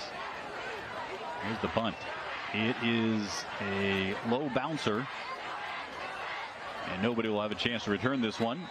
It is touched up and down inside the 30-yard line. So Ryan Kilmer and company will come out for their first drive of the second half, trailing by 3. You talk about the development of rivalries. Several things have to happen. First, there has to be some foundation of that rivalry. If you're in the same district, if you're geographically close and play every year, if there's something between the two communities or the two schools, either it's very similar or in some cases very different, but playing at a high level.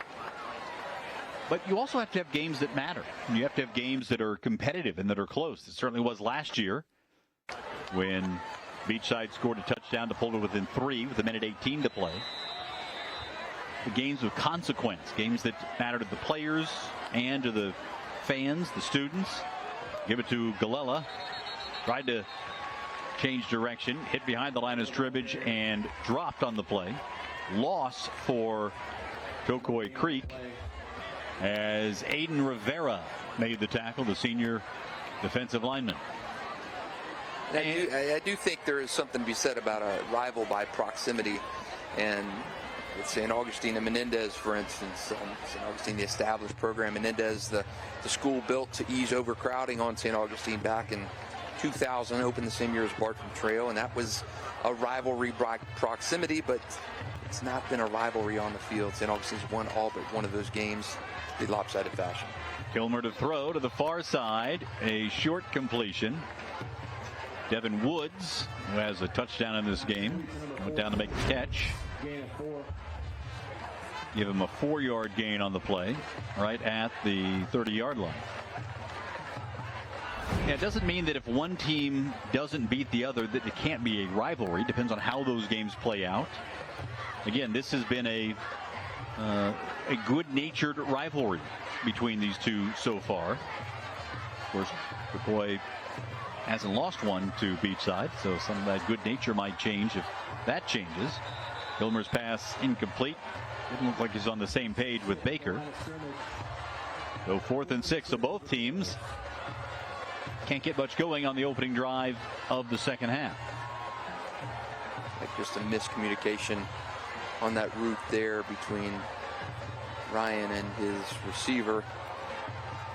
Both teams, both drives stall in the second half. One for Beachside and the other for Tocoi. Here comes Xander Erasmus to punt it away. Low snap. Erasmus just does get it away. Didn't get much on it, and the direction wasn't very good. And this is going to give Beachside excellent starting field position in Tocoi Creek territory. The chance you take when you don't rush the kicker. And probably block that punt or drop him for a loss inside the 20. Now they're talking about whether it was a roughing the kicker call or whether the punt was hit by a Beachside player. If it was even partially blocked, no penalty. If it was not, could be running into or roughing the kicker. I don't think he saw any of that ball get touched from a blocker. I do think it was just the rush to get the kick off, and he shanked it out of bounds. But him dropping the ball on the bad snap. Looked like he wasn't ready for the snap. Take a look here. Was it touched? Running into the kicker. That's a 5-yard penalty. It'll still be 4th and 1. But does this change Zach Harbison's thinking, will the offense head back out there? It looks like it. Yep.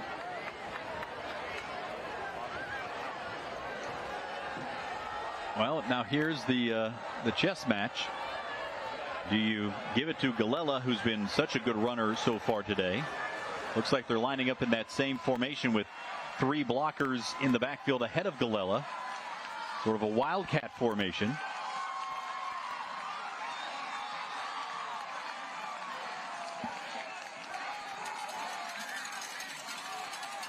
Fourth and a yard.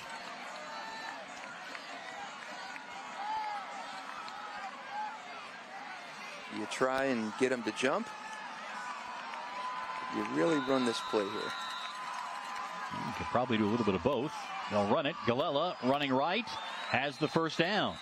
Wow. So that Tocoi Creek offensive front and the loaded backfield get the job done. They run behind right tackle Connor Smith, 270-pounder, a former defensive lineman. Matthew Estes on the right side of that line.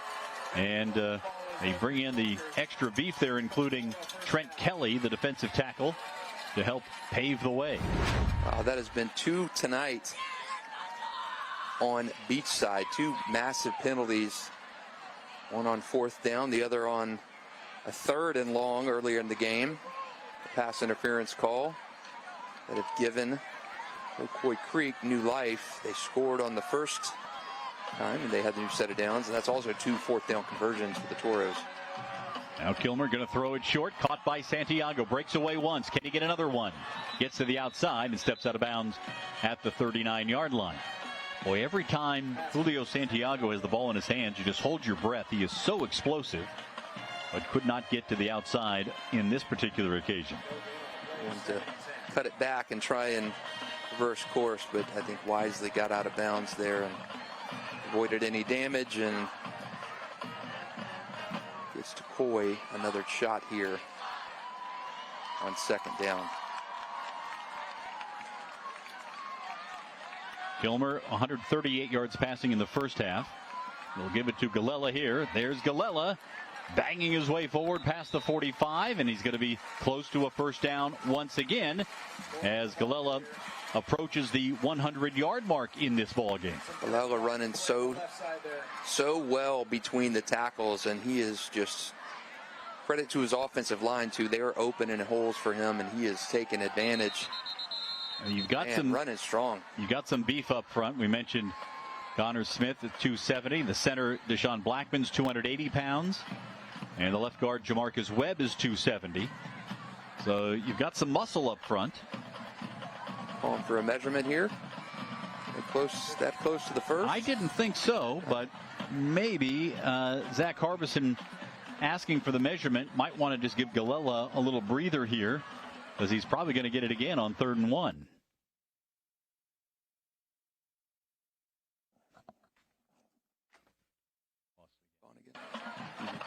Back. 7:43 to play in the 3rd quarter. This is a big drive for Tocoi Creek if they could retake the lead. They've got to keep the drive alive. This mark is a little closer than I thought it was going to be. Much closer than I thought it was going to be. Referee is eyeballing it. Yep. Just that close. I thought it was going to be more, closer to a yard, but really favorable spot. Now he's going to call in maybe some younger eyes. I just had eye surgery, Cole, and I can see that is not a first down. We're not looking right down the line, of course, but it does look like there's some space between the ball and the yard marker. We know this would be a difficult decision for Doug Peterson and Press Taylor. But I don't think it's going to be a difficult decision for Zach Harbison. I would think number 9 would be the guy here. Until they show they can stop him, keep giving the ball to Vincent Galella.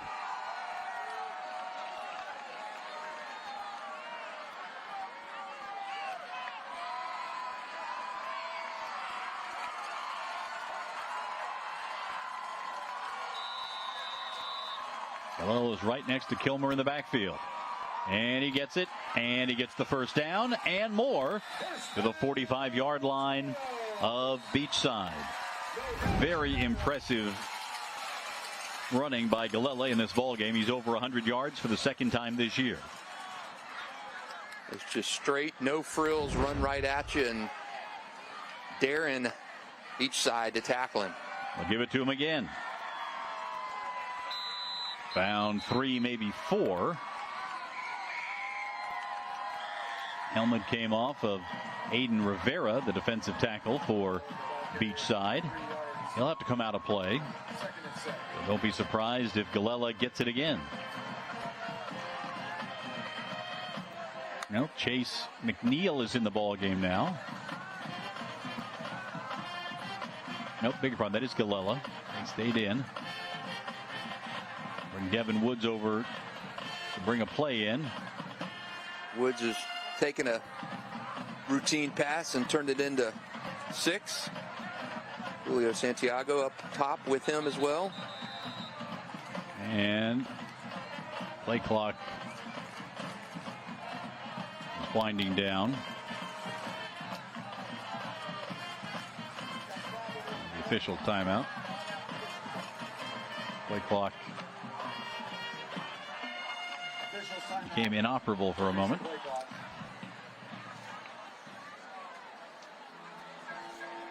We have got a good one going on right now. Beachside 22-19. It leads rival Tocoi Creek.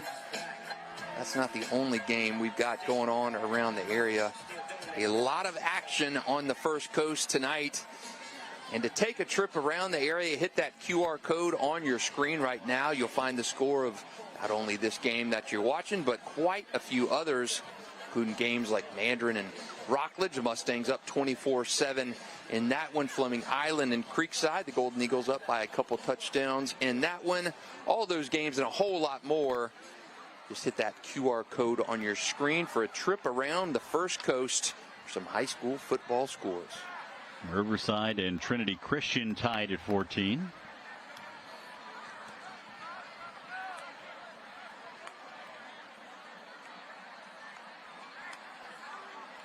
Of course, this week has been a busy week in high school football because of some rescheduling. Games moved up, moved back. And this one, while it may be a big and budding rivalry, there's a rivalry that is big but not budding. Northwest Classic, the 55th installment of that. Coming to you tomorrow afternoon at Rains, 2 p.m. Top-ranked Super 10 Vikings up to a 5-0 start. They're hosting 1-5 Trojans, but it is always a game where, as we like to say, throw out the records. The cliche that we love to use, you throw out the records, Cole, in a game like that. I don't think Ribault has got the firepower to stay with Rains in that one. Rains has just been so good.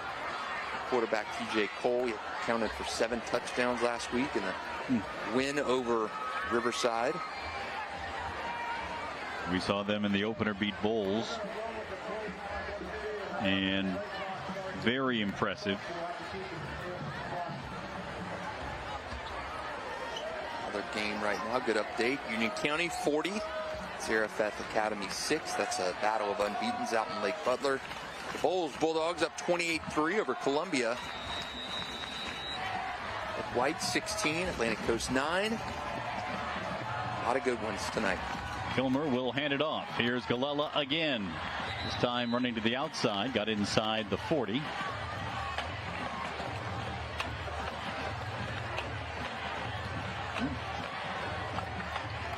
Oh, looks like he took a bad step there. So that's a cramp, or he stepped in a bit of a divot there on the field. Don't see anything on that one other than, let's see, that left ankle might have gotten landed on. To see that young man walk gingerly to the sidelines. Hopefully he is okay. 3rd and 4 now, and Kilmer will hand it off again. This time instead of the power of Galella, it's the speed of Chase McNeil. But McNeil can't find any running room. Penalty flag comes in here at the end. This has been difficult territory for Beachside, where Beachside has committed several infractions on third down, and including earlier on this drive on fourth down, where they ran into the punter on 4th and 6, gave him 5 yards. Tocoi converted that 4th and 1. So these third and fourth down penalties have been huge. Let's see if it goes against Beachside.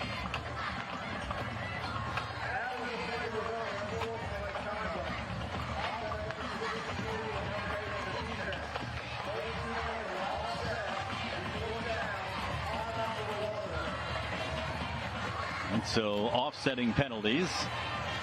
That's the old slap on the wrist. And that will bring the water break to us with 5:51 to play in the third quarter. And Beachside holding on to a 22-19 lead over Tocoi Creek. Maybe a little chippier in this game than we've seen in the previous couple of matchups between these two young schools.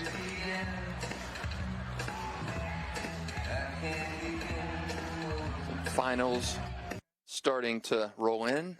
Ed White 16, Atlantic Coast 9, the final in that game. Been a tough week for the Commanders with the tragic death of a multi-sport athlete over there. Thoughts and prayers to the Williams family, entire Ed White community.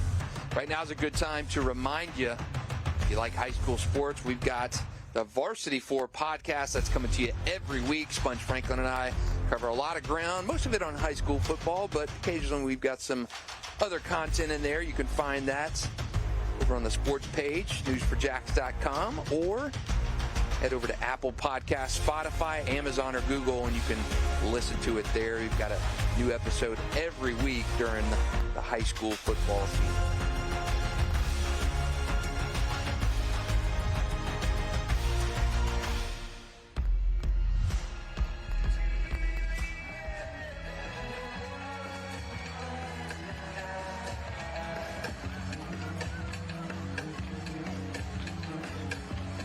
And after a little Neil Diamond interlude,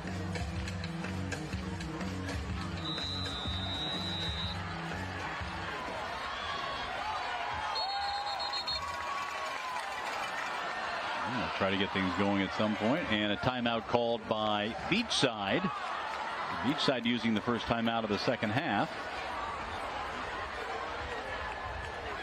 And they'll want to look things over. I think both sidelines recognize how important this stage of the game really is. A stop here by Beachside, and they have a chance to go up and make it a 2-score game. But if the Toros can punch it in, suddenly the entire complexion of this thing changes. And neither of these teams have done much of anything offensively in this second half. And all defense here would be a big stop for Beachside. You can snuff out this Toros drive and prevent it from going any longer. Tocoi Creek has already converted a 4th down on this drive. Wildcat, Vincent Galella, the 4th and 1 conversion. Now here they are on 4th and 4 without Galella available for the time being. You don't want to jump off sides. We saw that multiple times last week on 4th down. Here is Kilmer to throw. Puts a lot of air under it. Going downfield, and he overshoots Zach Lloyd, incomplete. And it will go over on downs to Beachside. Lloyd was out there, but just could not connect. Take another look at the end here. You've got a long 6'6" cornerback, Zach Duncan, stretching those arms out there. That didn't help matters either.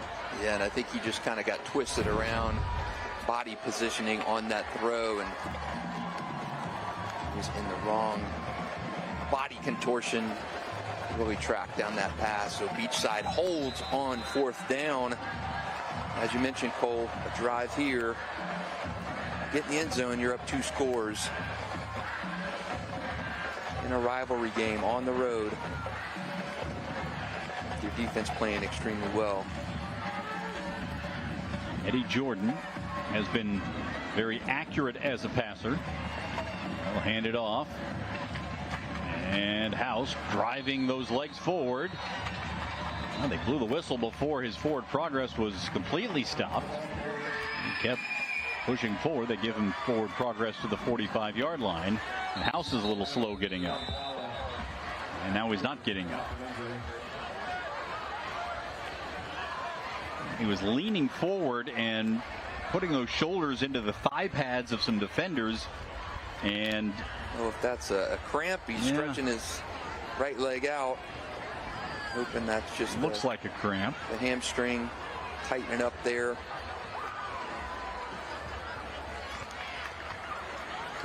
House has been a big factor in the Beachside offense, both running and catching the ball out of the backfield.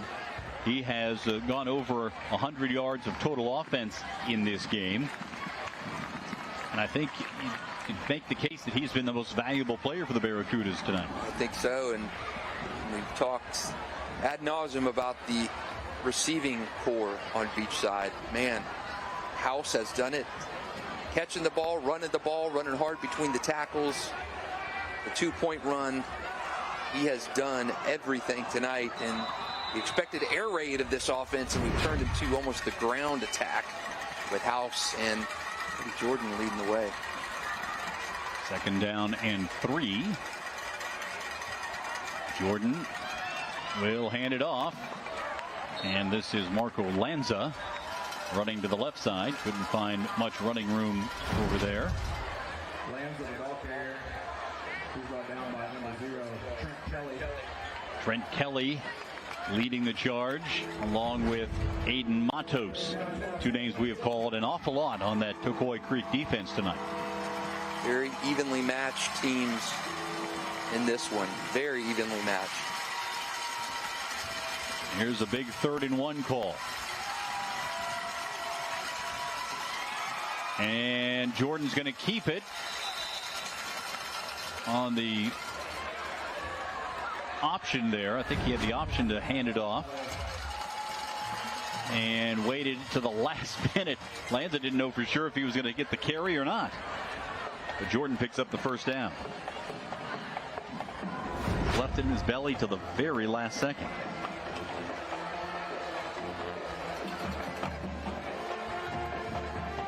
Jordan starting to run up a laundry bill on that jersey.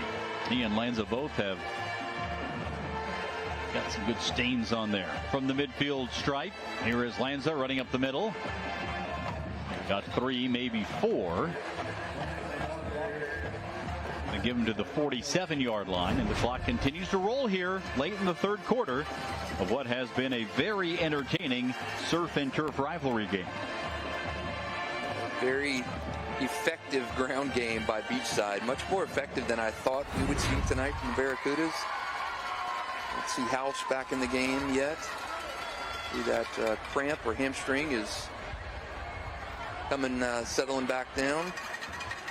Pete Duffy said that he called his offensive line undersized but tough. And we've seen that tonight.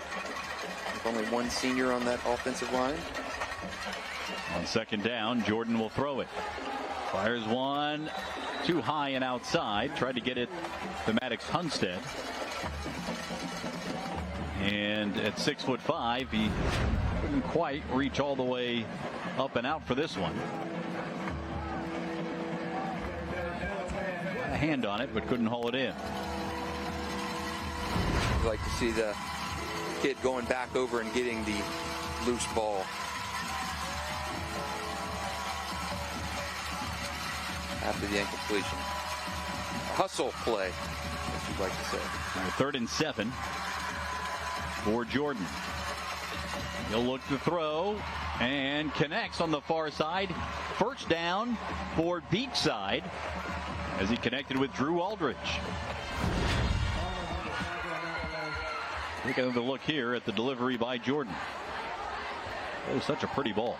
Good throw tonight on the dime right there. A lot of throws have sailed tonight. That one was right on the money. They'll keep it on the ground on first down. Lanza not much doing over on the left side. Garrett Mitchell, the defensive end, made the tackle and got himself some turf. No gain on the play. Jordan will run it again. Between the hash marks, inside the 30 to the 27-yard line. For all we've talked about the passing offense, we didn't talk to Pete Duffy this week too much about keeping it on the ground. And that's been the bread and butter here in the second half. It's just run the ball, keep the clock moving, keep that defense on the field. Inside 2 minutes to play in the third quarter. Beachside trying to add to this 3-point lead. Jordan off the play fake, pressured, throws incomplete.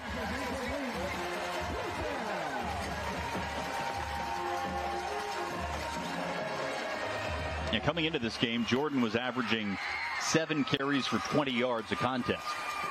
And those aren't exactly Michael Vick kind of numbers. He's a 67% passer coming into that game. You saw that in the first half. I believe he was 14 and 19 in the first half. Very effective. Now we're going to see Owen Carey. Came up short on the 54-yarder earlier. This is 44 yards.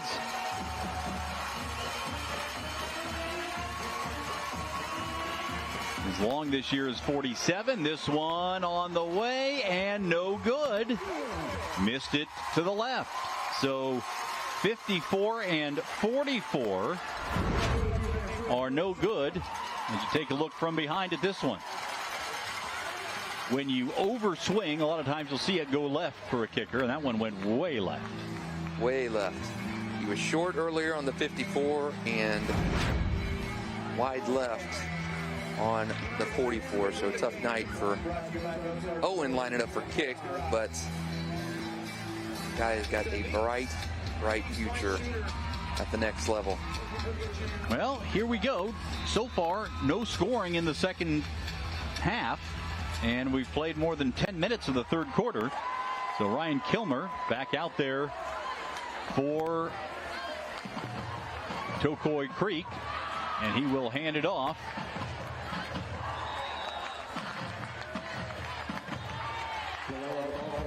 And Galella back in there after missing a few plays, and he looks like he is not going to be able to stay in the ball game. But they got him in for one. Now Galella coming out, and that is a troubling sign for Tocoi Creek. Galella has been the bell cow for the Toros offense. I wonder if that's another cramp, something with his ankle. Got Santiago offset to the left. They will give it to McNeil. McNeil running up the middle. Much different kind of running back and a much different kind of result with McNeil running the football right now. Smaller, quicker. But it has been the strong physical running of Vincent Galella that has really worked for Tocoi Creek today. You hate to lose him at any point in any game, but the second half of a game where you were hitching your offense to him and he was having success every time he touched the ball. Not good for this Toros offense. Give it to him again. Couple of yards up the middle to the 30, maybe the 31-yard line. This is a 5'8", 155-pound speedster out of the backfield.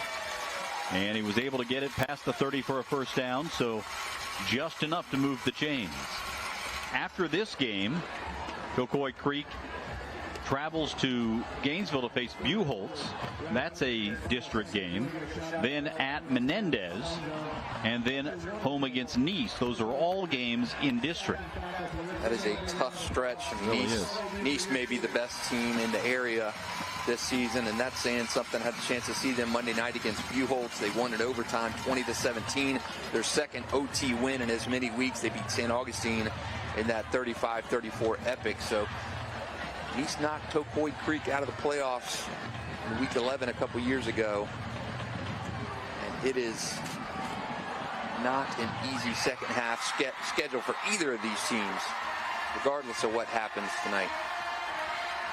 Now take a look at what they do here at Tocoi Creek between quarters, third and fourth quarter. This is a Tocoi Creek tradition, though it is a relatively new school. They go lights out, and the phones go up between the third and fourth quarters. Very cool. You got to have your own shtick. You got to find something. It rains, it's the players slapping the graveyard sign when they walk in. Bowls, it's paying homage to the tradition that has preceded all the current players. At Tocoi Creek, it's the festival of cell phone lights between quarters. The lights back on, and they'll get ready for quarter number 4. We are right where we were after quarter number 2. Each side up 22-19 on the Toros of Tocoi Creek. It'll be a 1st and 10 for Tocoi from the 30-yard line, just past the 30, call it the 31. And Kilmer will work with backs to either side. He'll give this one to Santiago. Coming to the near side. Watch the speed here. Julio Santiago picks up 14 on the carry and a 1st down for the Toros. He is even more effective late in the game after that offensive line has been leaning on the defensive front for 3 quarters plus. You got to get it to your playmakers. With Vincent Galella on the sidelines right now, I think you know who the ball needs to get to, and that is Julio Santiago, who has been fantastic in these 7 quarters he's been back this season. Great game last week against Bartram Trail. Another one tonight where he took a swing pass and turned it into a touchdown. I think you got to put the ball in your best player's hands, and that is the guy wearing the #1 jersey for Tocoi Creek. Now a flag is down. Zach Arbison screaming to have the play clock reset. Didn't happen, so it is a 5-yard penalty. And you can see that Zach Arbison is not happy about it in the slightest. He wanted the play clock reset.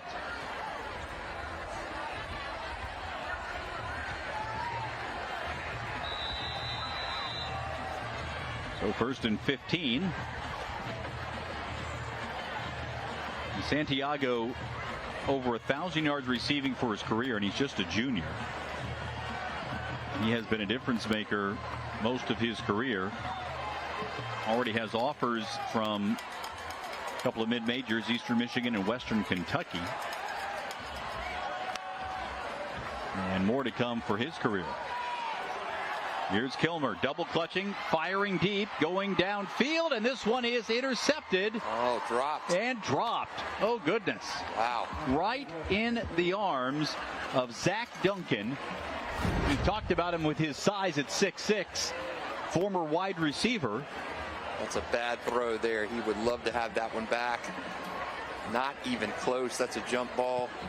You got to hold that one on. You got to hold on to that one. Give credit to Devin Woods, who was basically becoming a defensive back, having to fight that ball away.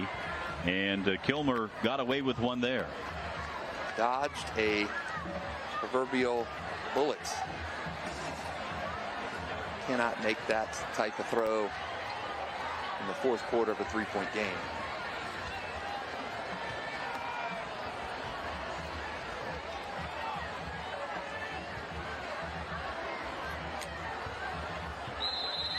Zach Arbison emphatically trying to call timeout. Couldn't get the official to notice him, and they finally do. So Tocoi Creek calls the first of their 3 timeouts. It comes here in the 4th quarter. Well, this has been a game of different chapters. The first 3 possessions of the game, it looked like it was going to be a runaway for Beachside. Tocoi Creek came back, forced a turnover, able to take the lead. It went back and forth before halftime. Then the 3rd quarter, we thought it might be 1st to 40 here at halftime. Instead, it has been a defensive battle in the 3rd quarter and now into the 4th. Been a great game, and I think we're positioned for a fantastic finish between number 9 Beachside and unranked Tocoi Creek. And will Beachside remain in that Super 10? You can find out Tuesday nights in the 10 o'clock news. Super 10 comes to you every week on Tuesday night and also online at newsforjacks.com. But tune in around 10:45 Tuesday night. We unveil our updated News for Jacks Varsity 4 Super 10 every week on Tuesday night. Now Kilmer under pressure, throws short. It's caught by Erasmus, the tight end. And Erasmus running past the 45 to about the 46-yard line. Picks up 6, gives them a little something more manageable here after the penalty.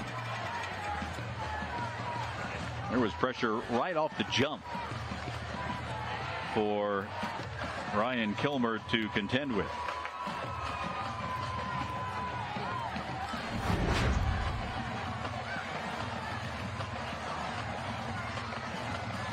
Way to get that ball out of harm's way and actually turn that negative play into a positive. On 3rd and 9, Kilmer throwing a leaping catch made by Santiago. Did he hold on? Yes, he did. Oh boy, Santiago took a shot near the helmet at the end there. Wow, that looked painful, but what a catch. How did he hold on to that one? Hope he is not hurt too bad. That did not look good. Like he hit his head hard on the ground when he came down. Head came down hard. Yeah, you can see the back of the head hitting the playing surface. Hate to see that for any player at any level, especially as one as impactful as Tocoi Creek. Julio Santiago, hope he is okay. From a tactical side, you hate to see your top player banged up. You've seen Vincent Galella on the sideline, and now Julio Santiago walks off. And Galella has now come back into the ball game on 4th down and a yard. We'll see if the injury he was dealing with earlier becomes a factor here. Again, they load up with 3 in front of him in the backfield in this Wildcat power formation. Galella takes the snap, running right. He'll have the first down and more. There he goes. What a play. Galella back in the ball game and into the end zone. Touchdown to Tocoi Creek. You have got to be kidding me. Vincent Galella, banged up.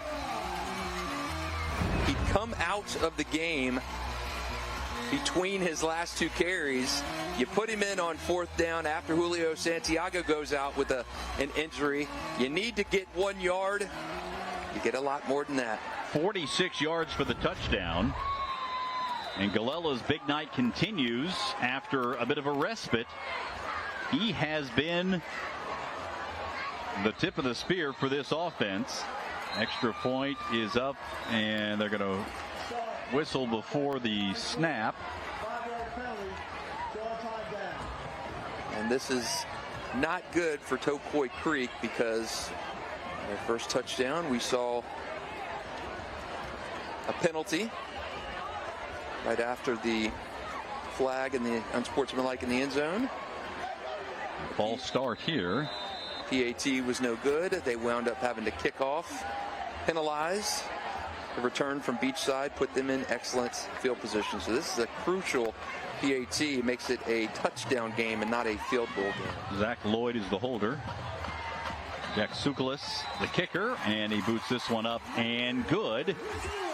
And so with 10:04 remaining in the ball game, Tocoi Creek back on top for the 3rd time in this contest.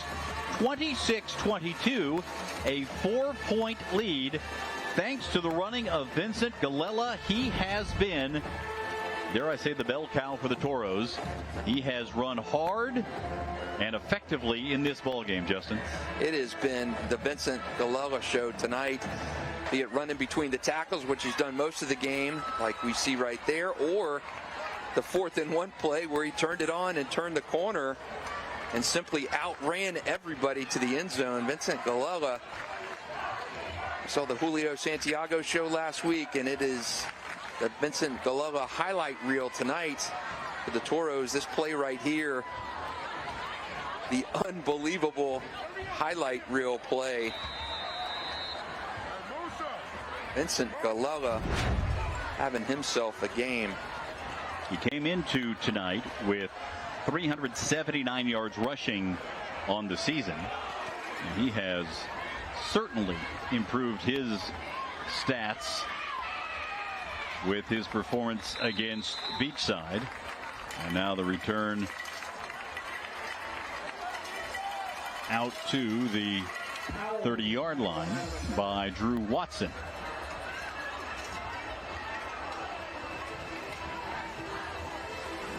Now the pressure now is on Eddie Jordan and the Barracudas.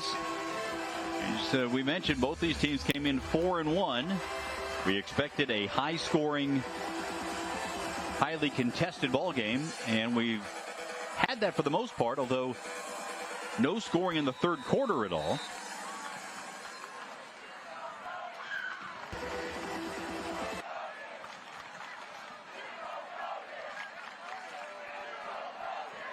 So here's Eddie Jordan and Beachside.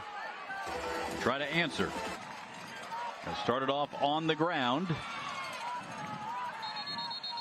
This is Lanza running the ball. We've seen Jake House have a big day running and catching the football. And he went out with what appeared to be a cramping. Really impressed by both of these offensive lines and both of these backs. Now a Beachside player down. Is that Drew Aldridge? It has been a war of attrition here in the second half. I hope that is something as simple as a cramp. I hate to see anything part of the game, but in high school, these injuries, there's a 10-game regular season. You don't have a lot of leeway for anything lasting. In high school, it's such a short period of time, as you and I both know, Cole, in an athlete's life, and very precious time. So anytime injury-wise, you hate to see it because that time is so limited in high school. So Aldrich goes off.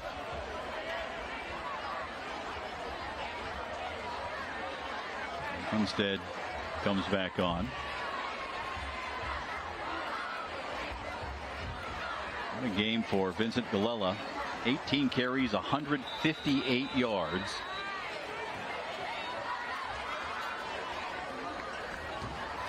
So he's approaching half as much as he had the entire first 5 games of the season. Quick throw to the near side. This one caught, and spinning down is Brendan Monaco in the arms of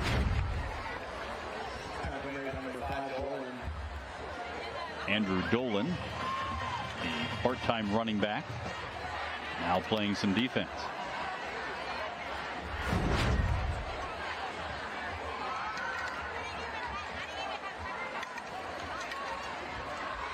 This has been another good game, Cole, in a season that has been full of them, as we've been fortunate to see. Every game has been in doubt in the fourth quarter. Here is Jordan on the run, dives forward near the 50-yard line.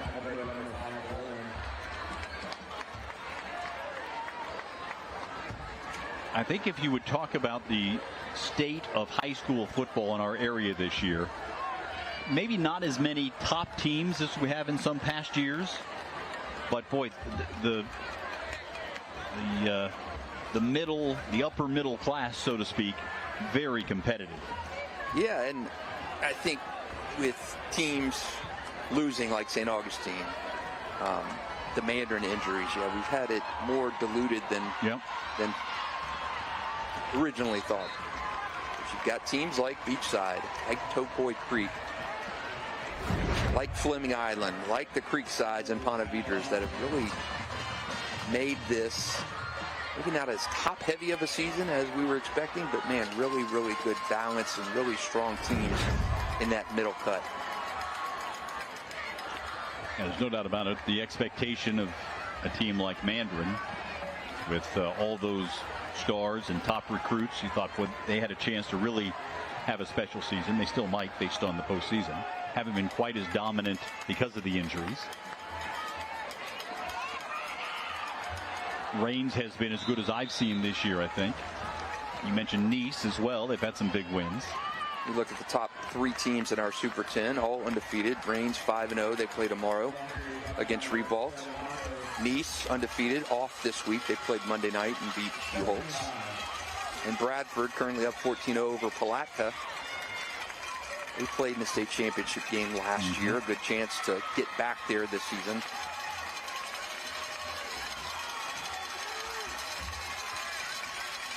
So some top tier talent at 1 through 3 and a lot of depth after that in our area. Second down and a long 4. Give it to Lanza again, and he has a first down. And Moore breaks away and inside the 25-yard line. It's remarkable. The offenses of these teams have totally gone into a different mode. I mean, Beachside, pass heavy, scaled down running attack, and the ground game of Beachside have provided all the points tonight for the Barracudas. Even with Jake House out of the game right now, they have kept with the running game with Marco Lanza. And have had very, very good success going from House to Lanza. Jordan on first down. He'll run it himself. Tries to cut it back and gets a couple. Julio Santiago back in the game. Good to see that for Tocoi Creek.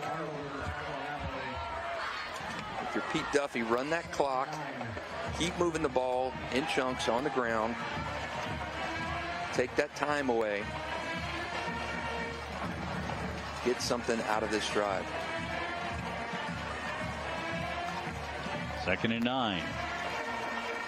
Again, Jordan fakes it and throws. This one is caught along the far sideline and breaking free for the touchdown. Maddox Hunstead. And Beachside is back on top. What a drive. Great drive from Beachside. Everything on the ground until at the end. You dialed up. One of the first completions on this drive. Very creative play design as well, with the fake handoff and then the rollout. It looked like Jordan was going to run the ball. Everything was run, ground, and pound. Softened up that defense, kept them on the field for a little bit of time, and the extra point is good. Beachside from 4 down to 3 up with 6:13 to play in the game. The Barracudas lead at 29-26 over Tocoi Creek. This one's been fun. This has been a good one. We'll see if we have the same kind of excitement next week. Can we keep up the string of great games? Fernandina Beach and Yulee, a Nassau County tilt. This is a good one, rivalry-wise, in Nassau County. And there's just something about these small county games. And Fernandina Beach and Yulee, while Yulee has not been around for that long of time, back in the mid-2000s, I believe 2006, 07, but this rivalry has been good and intense. We've got it coming to you next week. Yulee in a little bit of a down year. When you get in a rivalry contest like this, these county games just, as they say in the SEC, they just mean more, and I think we're going to see a good one. No Derrick Henry at Yulee anymore. Oh, is that right? There's no Derrick Henry at Yulee. All right. Fernandina Beach won big tonight at Duval Charter, so they are continuing to hum along. Yulee, Fernandina, Week 8, game of the week. Owen Carey's kickoff carries into the end zone. It's a touchback. And now Tocoi Creek once again must work from behind. See Santiago there, number 1. Missed some time earlier, came back in on defense. And for the moment, he is going to head over to the sidelines. And we'll see how much more Vincent Galella has in him. He's coming into the ball game after that 46-yard touchdown run on 4th down in the last drive.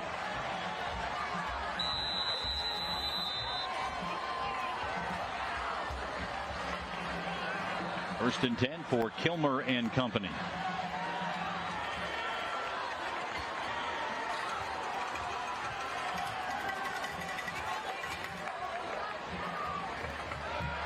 Fake it to Galella, throw it to Santiago. And Santiago able to work his way forward to the 27-yard line. 7-yard gain on 1st down. Everybody kind of keying in on Galella there. Drew Lagata with the tackle on Santiago. The 4th quarter water break has arrived, and we're in a 3-point game. That's what we expected. It has been a good one, and it's homecoming at Tocoi Creek as well, so a lot on the line here for the Toros. The 2 best players, Julio Santiago, banged up on the last drive. Vincent Galella was having something done to his leg, calf area. Comes back in on 4th and 1 and rips off a touchdown run. So I don't know how healthy those 2 guys are at this point. I think you keep leaning on your guys and see what they deliver. 2nd and 3. You see Kilmer directing traffic, trying to get everybody in the right spot here for Tocoi Creek. Galella finds some open room again. 1st down, Toros. And Galella down on the deck for a moment. He's had a couple of times when he has had to leave the game. Take a look here, see if we can pick up what happened. Got to be a hamstring or something that's a little ginger.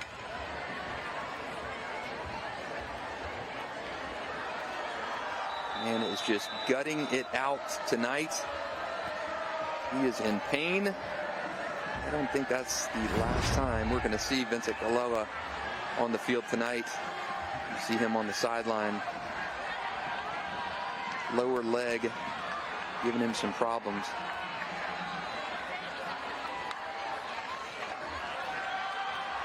So they'll run it with Galella on the sideline. They'll keep it on the ground. Number 5, Dolan, for his first pick tonight. And they've brought in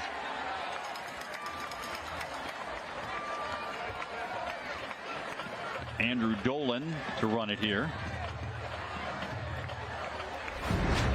Saw him play some defensive back a little earlier.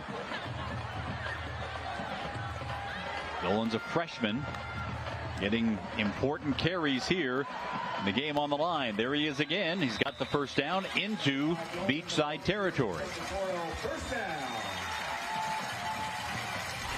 How about this leaning on the freshman here in the final minutes of the game, trailing, trying to come back. It has been a back and forth game. Tocoi Creek has come back to take a lead 3 times. Here's Dolan again, running it inside the 35.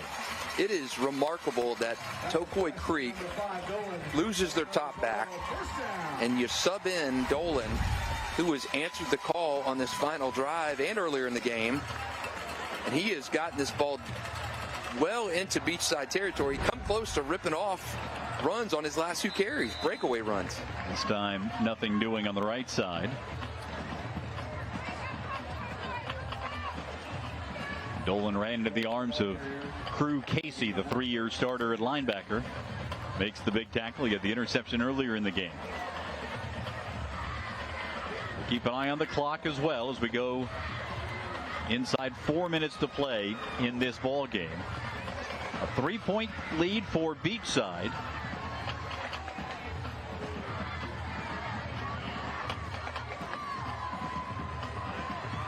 Tocoi Creek has already played 1 overtime game this year. Kilmer to throw. Looking long. Throwing into double coverage for Santiago. Did he make the catch? Oh, just out of bounds. Oh, he tried to get the heels down as he teetered backwards. We'll be interested to see the replay of this one. Zach Harbison reaching in his pocket to throw the red challenge flag, and it's not in there. Now, stepped out there. Oh, great attempt, though. Great attempt. Refs made the correct call on that one. Great effort by Julio Santiago. Let's give the officials the kudos. Got it right in a key time in the game. 3rd and 10 now. McNeil back in there at running back. Fake it to him and a throw to Santiago, and it's incomplete, and penalty markers everywhere, and Beachside can't believe it. 2 penalty flags came in. I think this is going to be pass interference as the defensive back went through Santiago. The penalties have been an issue in this ball game for Beachside. Another penalty on 3rd down for Beachside. I believe that's 3 of them this game, either on 3rd or 4th down, or on the punting situation. Pete Duffy got to be gnashing his teeth right now if this winds up going as a pass interference against the Barracudas.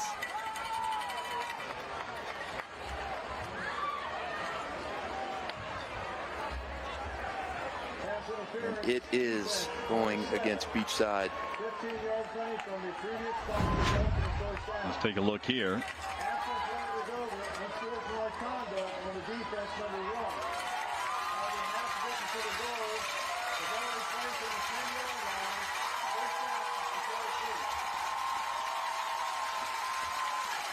Well, if you could pick up the audio there, but in addition to the pass interference, there was also an unsportsmanlike call as well against Beachside. So you see the ball there resting on the 10-yard line with 3:27 to play.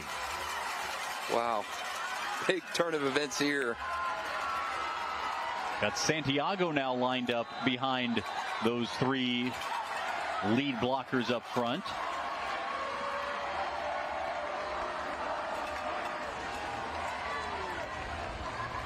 With Galella out of the game, Santiago takes the snap, and there was a movement up front.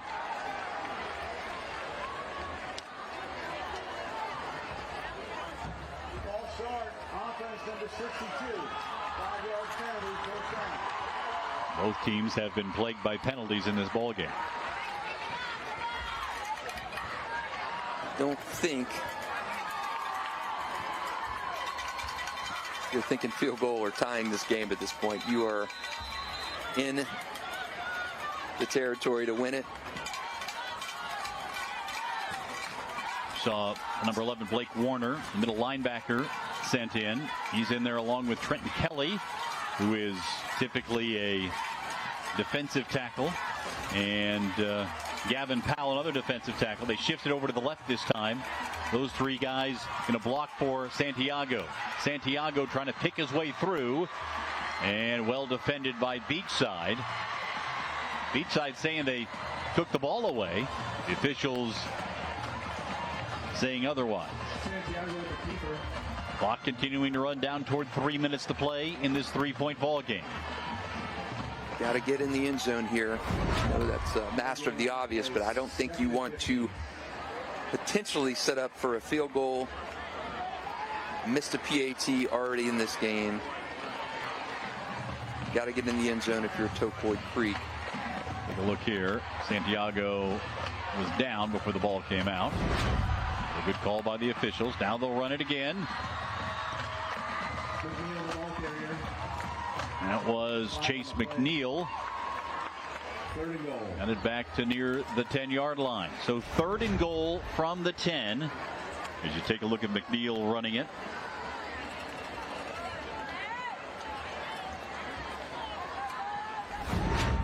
Big tackle made by Gagnon Beckstead. His clock continuing to run, and Tocoi Creek They'll let it run down as far as they can.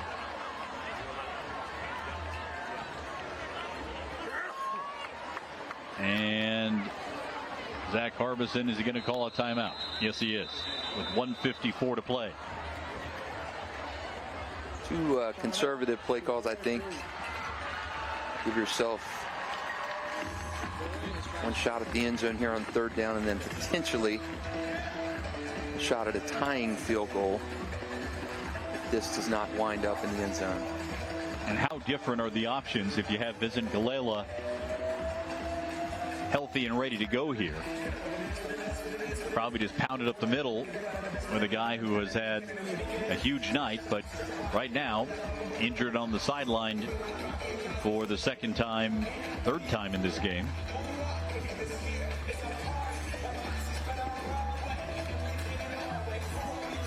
The first rivalry game between these two, 36-19 Tocoi Creek. The second one, 38-35 Tocoi Creek. And right now, Beachside clinging to a 3-point lead. Under 2 minutes to play. Tocoi trying to stretch the streak in the series out to 3 games. Beachside has other ideas. Ryan Kilmer takes the snap, fakes the handoff, going to run it himself. Kilmer at 6'6", trying to push his way, and gets down close to the 5-yard line. Trying to catch Beachside off guard there. We have not seen Kilmer run the ball much in this game. He does have 6 rushing touchdowns this season. But now at 4th and 7, kicking team coming on. And you mentioned Jack Tsoukalas had the game-winning field goal against Clay. Now a chance to tie things up with Beachside with just over a minute and a half remaining. I've never had a conversation with a high school coach who has gone out of his way to talk about how good a holder he has. Zach Lloyd is the holder, part-time wide receiver. And Zach Harbison says he has a highlight film of great holds. We'll see if it comes into play here. Justin Grundy's the long snapper. Jack Tsoukalas, the kicker.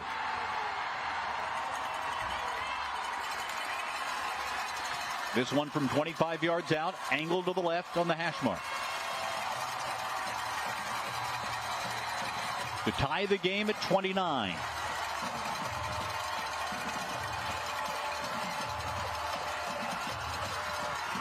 Snap is good, hold is good, kick is blocked. Beachside's got it. Big play by the Barracudas, who now have a chance to win against Tocoi Creek for the first time in school history. And that's why you did not want to have an opportunity in this game to leave it to a field goal. You had a PAT miss earlier. Beachside sent the house. You have 2 big, long guys coming in from the edge. Pressure up the guts. Is that Nigel Eldridge who got his hand on it?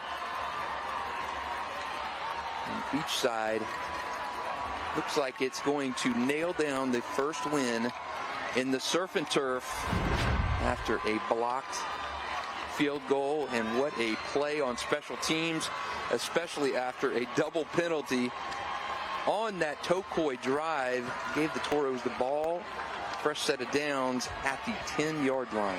Tocoi Creek with only 1 timeout remaining. So this is going to be taking a knee.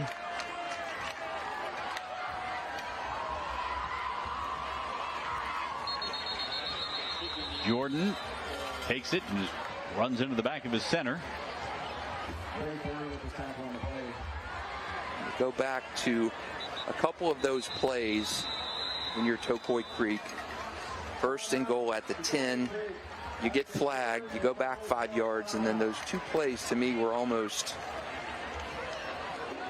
plays just to burn clock and not really to take a shot at the end zone. I think Zach Harbison might want to have those back in hindsight. And how big a difference is the injury to Galella.